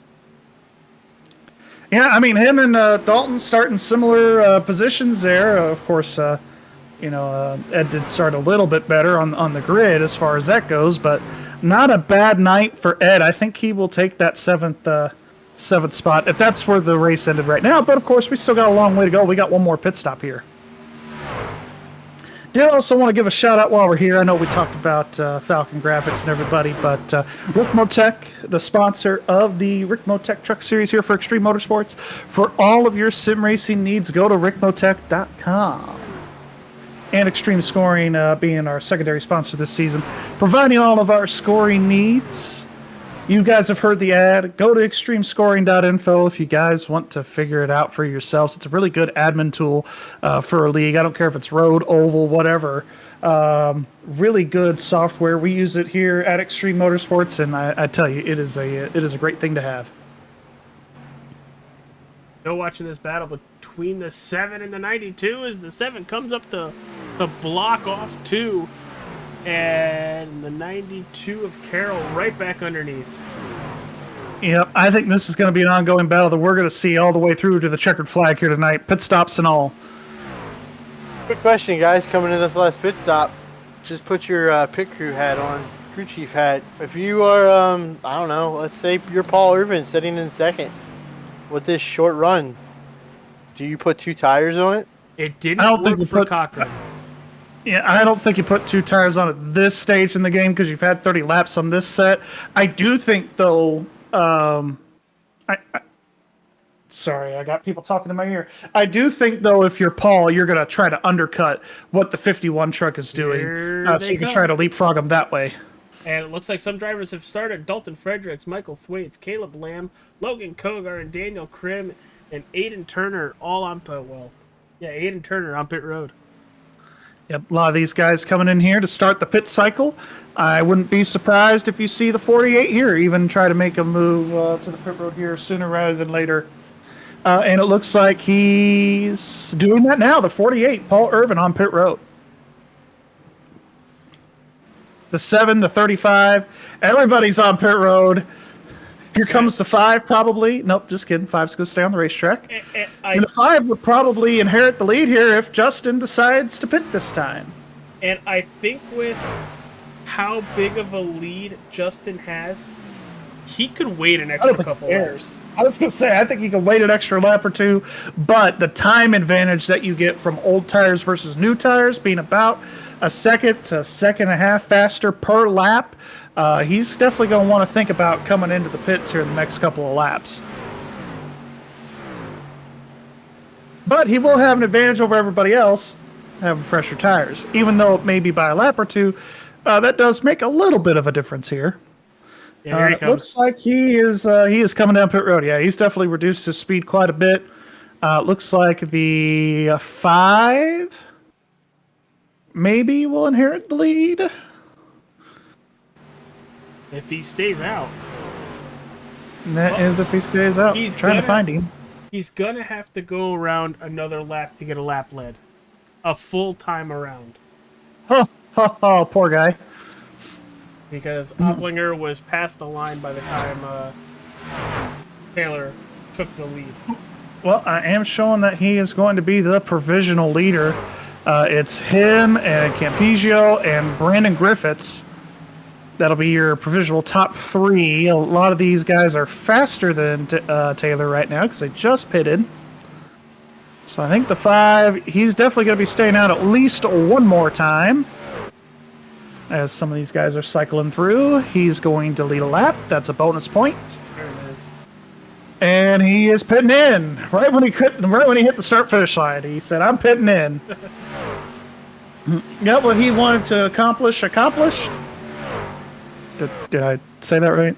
English, no good. He is going to be coming down pit road, and it looks like the 24 of Campigio here will inherit the lead as well. These guys deciding to run a little bit long. Maybe they can catch a caution. Well, you remember, Campigio tried it last time, but the 2 drivers ahead of him were able to stay out longer.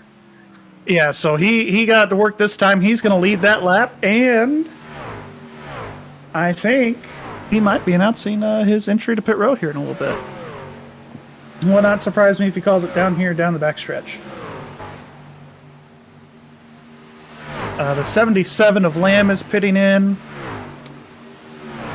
But I think he's already done that and gone. I just now looked at the chat. I can't read, apparently. Yeah, he pit on lap 112. He's currently 2 laps down. Maybe he had a pit mistake there. Uh-oh. It could be possible. Yeah, 3 laps down. We'll have to check it out and see. Yeah, it looks like 24 is just saying, "Hey, I'm going to stay out." And he is blocking the racetrack from everybody. Aiden Turner getting by him to the inside. 45 is coming down pit road. A 45, Brandon Griffiths. Scared. He was seeing if he could stay out to lead a lap, and he can't. So here he comes. Oh, he's spinning. Oh, no. At least he's not going to hit anything. Well, at least he's going to come in at pit road speed. Well under. Well under, for sure. Yeah, I think the 24 is pitting this time. I think he was nervous about about having to come into pit road at speed. Probably was waiting for a caution there, but he is slowing down as we can see here. He is on the apron. And let's see if he does the same thing the 45 did. He does not. He makes it clean and green. The 24 on the pit road. And that's going to cycle out to you-know-who. With just about a 4.5 second lead over Dalton Fredericks. It didn't matter. I was just trying to play mind games with y'all. Well, it was about 7 seconds to Paul Irvin. It's 4.5 to Dalton Fredericks. So that's true. Dalton is really good on pit road, and he was able to make the most of it. His pit stop was actually 0.2 faster than Paul. And again, that is just the pit road or the pit the pit stop time. As far as the information that I have in front of me at screen level here, but his time on pit road was a little bit faster than that 48.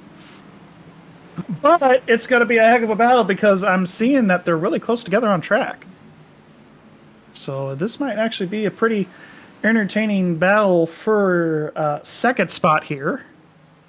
Yeah, there's Dalton Fredericks, and there you see the Ally number 48 truck of Paul Irvin. Just about a half a second separating the two of them. And basically they're on an island of themselves. You have Opplinger ahead of Fredericks by almost 5 seconds. About 4.5 seconds. And then Irvin, you have Thwaites a 1.5 seconds back. Joe Darnell hitting pit road. So is the 55 of Trevor Klein.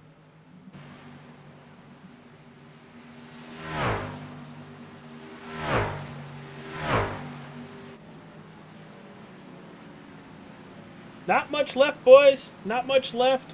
Sitting at 13 to go now. 12 in about a half a lap. This race has very much calmed down once we hit the stage, Gary. Yeah, it was pretty chaotic there in the beginning portion, and then calmed down. I'm not sure.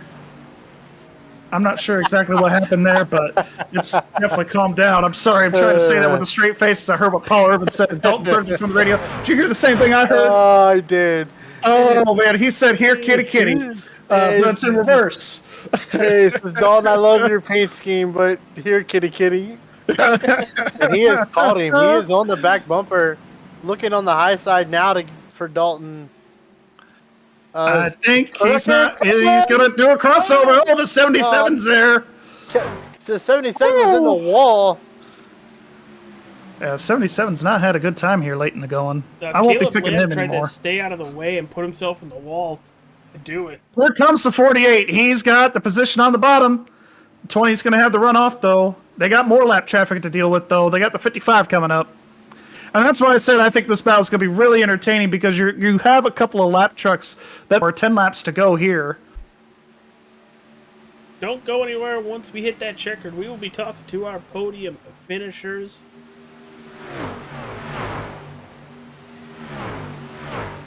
This is a heck of a battle for second.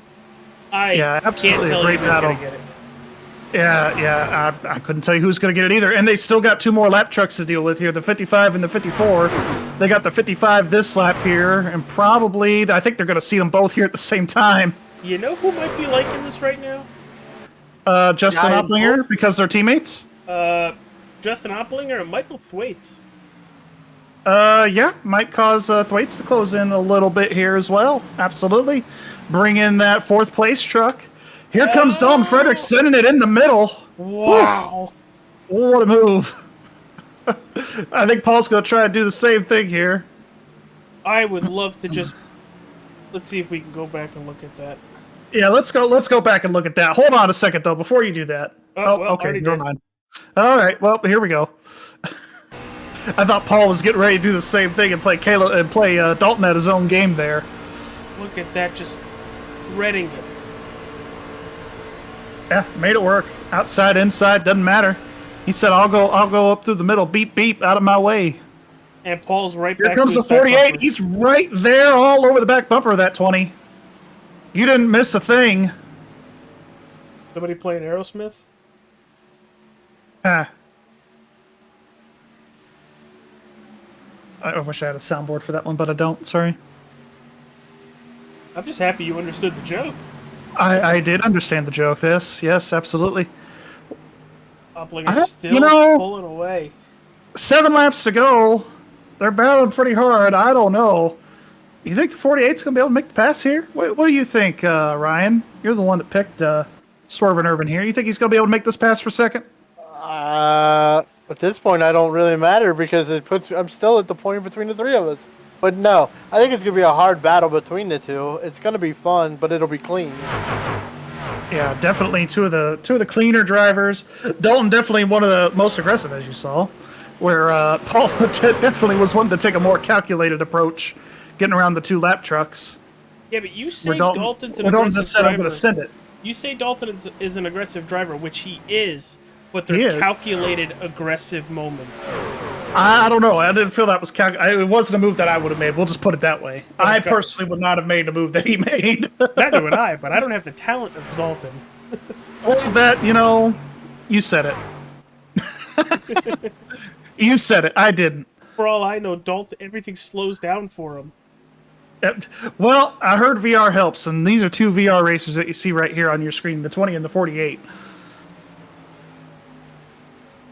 Joe Darnell and Campeggio here are on brand new tires, so that's going to throw a wrench into this as well. We have 4 to go, and we're not even worried about the leader. Opplinger is gone. Great job. He's gone. Yeah, he's gone. He's 7.5 seconds ahead. This is going to be interesting here. 29, like I said, the 24 right here. I feel like if I was getting out of the way. I'd have to have a trash can nearby. Yeah. The 69 up into the fence. Whew. Just keep it green, boys. Yeah, I think that's what Opplinger is wanting. Just keep it green, boys, so we can get to the end. I want to get to the white flag. Yeah, we get to that last lap. Do you think Paul's, as clean as both of them are, does Paul use a bumper and try to just move him out of the way? I don't know. I mean, he doesn't have, well, I mean, they're not going for a win or anything. I don't know. It's also really early in the season. Your first and second in points, that's probably going to be your season rival all season long. I don't know if you want to try to make him mad on race 2. However, if there's a block like that again, I think there might be a bumper coming to him. Oh, there might be a bumper here. There might be a bumper right there. There's the bumper. Yeah, Paul is not one that likes to be blocked. So if you try to block him, the saying goes, may not work out for you. I think that's... Well, we got the white flag sponsored by the Wrestling with Nerds podcast. Easy for you to say in English. Yeah, well, sometimes. Oh. White flag this time. We still got a nice battle for second. The leader is exiting turn 2. He's halfway down the back straightaway. But the battle for second here, going through turns 1 and 2 now. Yeah, we're having us a good old-fashioned slobber knocker for a second. Yeah, we are. It's going to be an interesting coming down to the checkered flag here. Turns 3 and 4. Justin Opplinger is going to be your winner crossing the start-finish line. The 48 and the 20. It's going to be close. I thought he was going to use a bumper. He's not going to. And Dalton Fredericks. Second place for Dalton Fredericks. Paul Irvin in third. Wow. And there's What your an race absolute leader. blood stomping there Mollywopping by the field. 51. Absolutely mollywopping the field. Won this race by just about 9.5 seconds.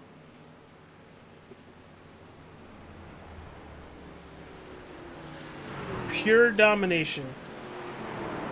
Yeah, pure domination by the 51, and Dalton putting on a defensive clinic there. That was really impressive there at the end of that race.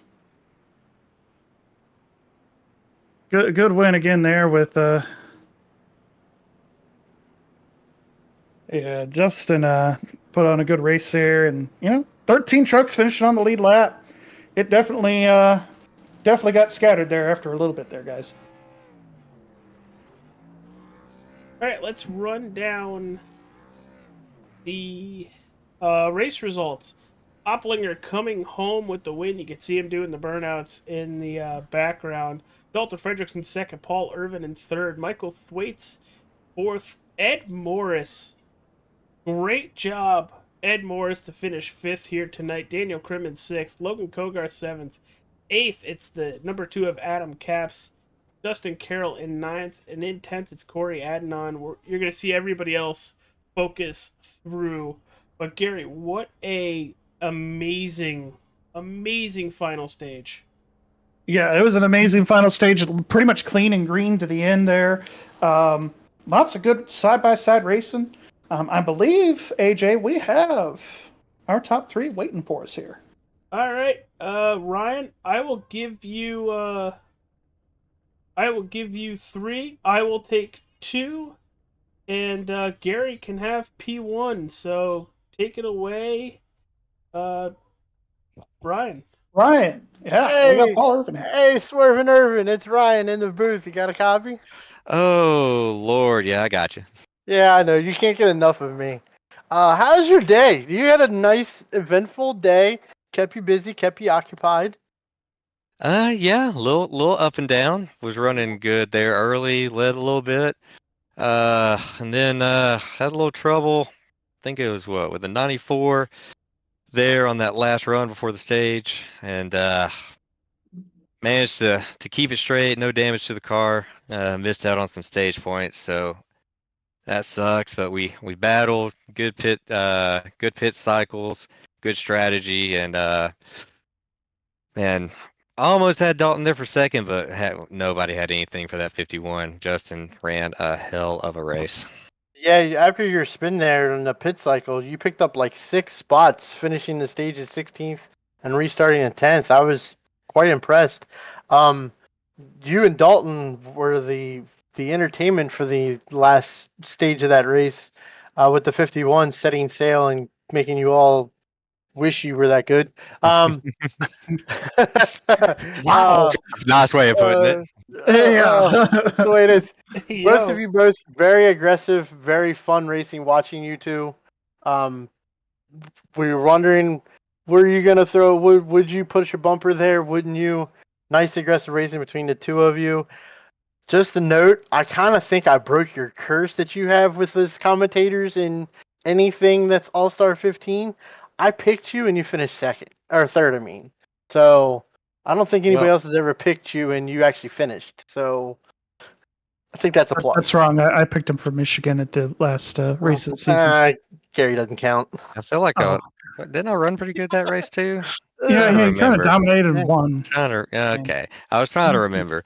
Yeah, Val didn't break it. We managed to hold on to it and have a nice, fun little ride. So a little slide through the infield. Who do I make the bill out to fix that? I'm not quite sure, but there's a lot of damage to that infield grass. Do you have any sponsors and people you'd like to plug? Yeah, yeah, obviously got a shout out to Dustin Carroll for the team. The whole team did pretty well tonight. Had some issues with Joe there with some pit road speeding. So hate it for him. But shout out to Dustin Carroll for the paint scheme, obviously, and for the team having me on it. Shout out to RICMOTECH for sponsoring the series. Letting us come back again for, what is this? Let me check my watch. 20 seasons here. So appreciate them sponsoring us, and you guys for putting on a broadcast that I can go back and watch and think, what could have been? You think you think Joe had it rough there?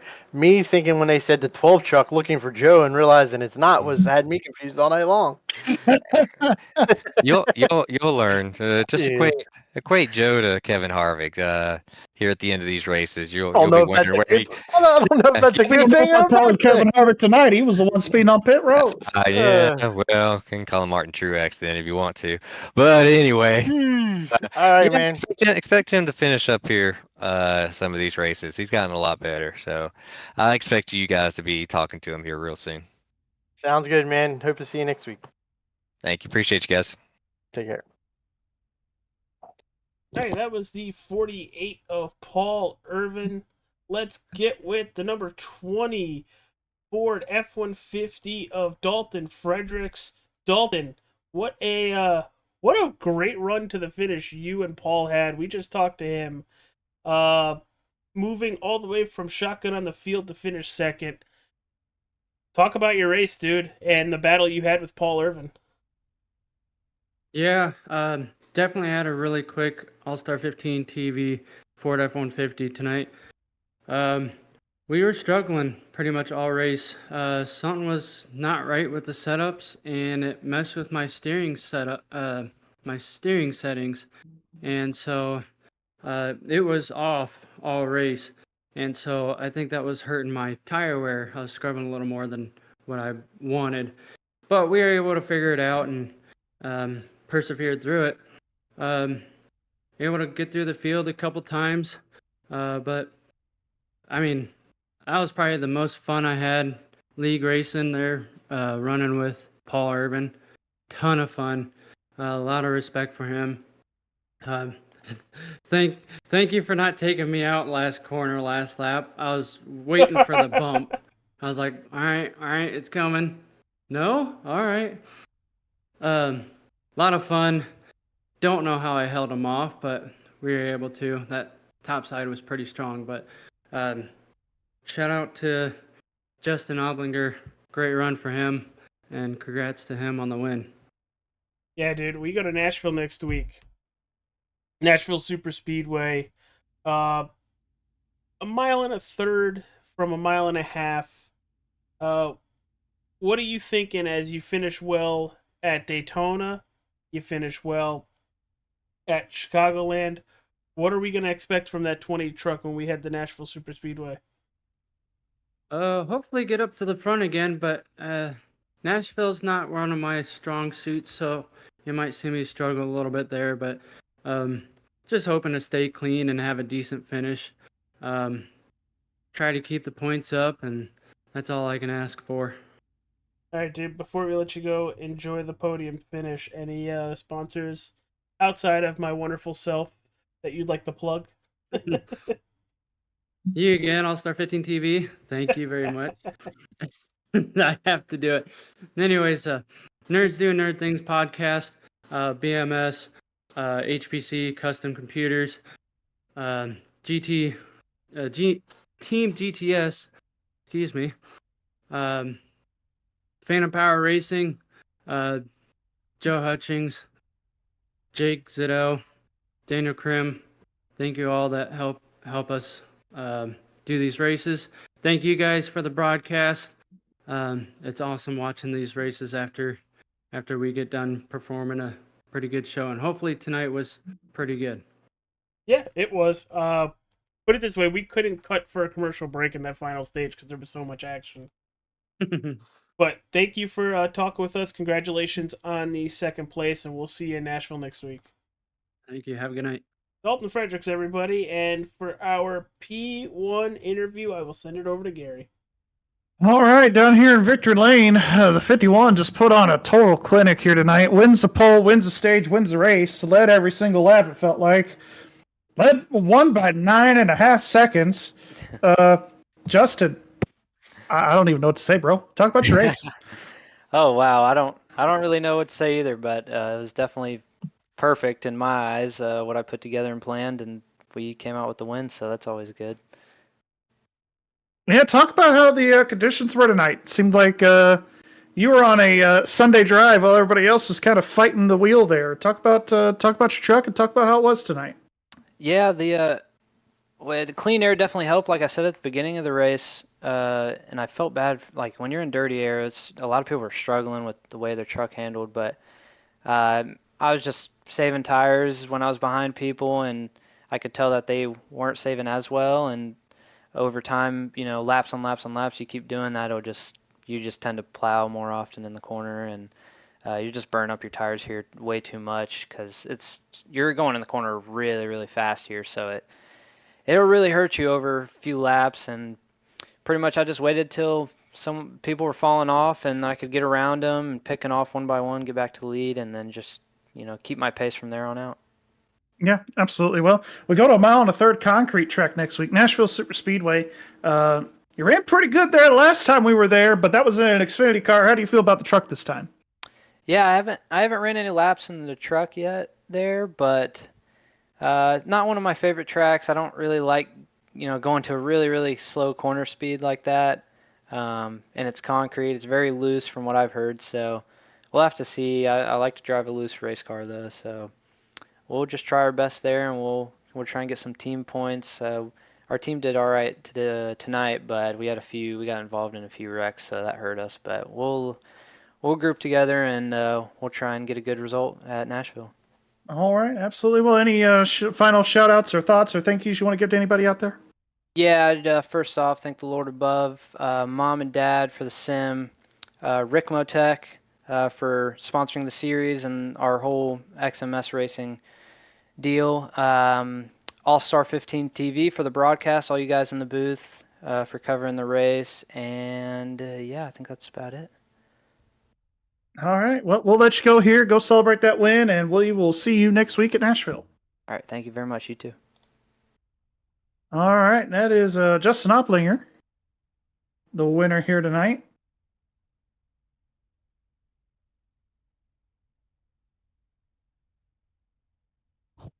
Is anyone here? Yeah. Oh, I had my mic muted for some reason. That was waiting awesome. for AJ to. I was waiting for AJ to lead us into next week, and but nobody was talking. Yeah, I had my mic muted for whatever reason. I couldn't tell you. Oh man, what a crap rocket! No, just kidding. What a fun 3 weeks we've had, and I think it's just going to escalate. At Nashville next week, 3 different tracks the first 3 different weeks, 2.5 to a 1.5 to a 1.33. So, well, and like Justin had mentioned, the slower corners next week is going to be the biggest factor for these guys because you're not wide open around Chicagoland like you were around here for the most part. There's going to be a lot of off throttle time later in runs, and I'm one of those ones that agree that more off throttle time means more competitive racing because people are able to get back on the throttle different than other people, and that to me creates better racing. So I'm looking forward to next week with Nashville Super Speedway. Yeah, I am too. It definitely, I think more off throttle time, the better. It's definitely more of a driver's racetrack next week. This one was too. Just with all the different options that you had and how you had to save your stuff to be fast in the long haul. But Nashville with the lower speed corners, pretty decently long straightaways. So these guys will have to use a little bit of the brakes too next week. Gonna be an interesting race, AJ, as we get into the bulk of the season here. yeah, the dog days of the season are just a week or so away. But thank you everybody for tuning in. Glad to have you here. If you haven't yet, hit that like button. Helps us out greatly, moving us up the algorithm in Facebook, Twitch, YouTube, and TikTok. How many subscribers now on YouTube now, AJ? Come on, talk about it. So, fine. You really want me to do that? I got you. Go ahead. Since we made the deal to start broadcasting the wonderful people of the XMS series, we've gone from 482 and we're currently sitting at 513. So I gotta thank everybody for chipping in, all the wonderful people that are associated with XMS, the drivers, the fan base, or if you're just a bystander that was like, ooh, racing, click, oh, this is great, subscribe. I greatly appreciate everybody. We are on the road to 1,000. I just keep moving the goalposts because I see the potential with the leagues, with the fan base, and with this channel. On Tuesday nights, I have Ryan, Gary, and on Wednesday nights, I have Anthony and Mike, and we're on a rocket ship to the moon, everybody, and then some. So I appreciate everybody for chipping in and helping grow this channel. It's been my baby for about 2.5, 3 years now. But yeah, thank you guys for broadcasting. Ryan Fry, the driver of the number 32 tomorrow. Gary Wells, the driver of the number 27 tomorrow. Tune in to watch them race, or at least Gary race. All right. I can't wait for that driver cam. Never mind. You're not doing that. Never mind. Yeah, we're not doing those right now. Well, I'll send you a virtual. You're number 1. But thank you everybody for tuning in, hitting that like button, hitting that subscribe button. We will catch you next week at Nashville Super Speedway. Same bat time, same bat place, but we also have the Xfinity Series tomorrow right here from Chicagoland Speedway. Start time at 8:35. Be there, be square. Take care, everybody.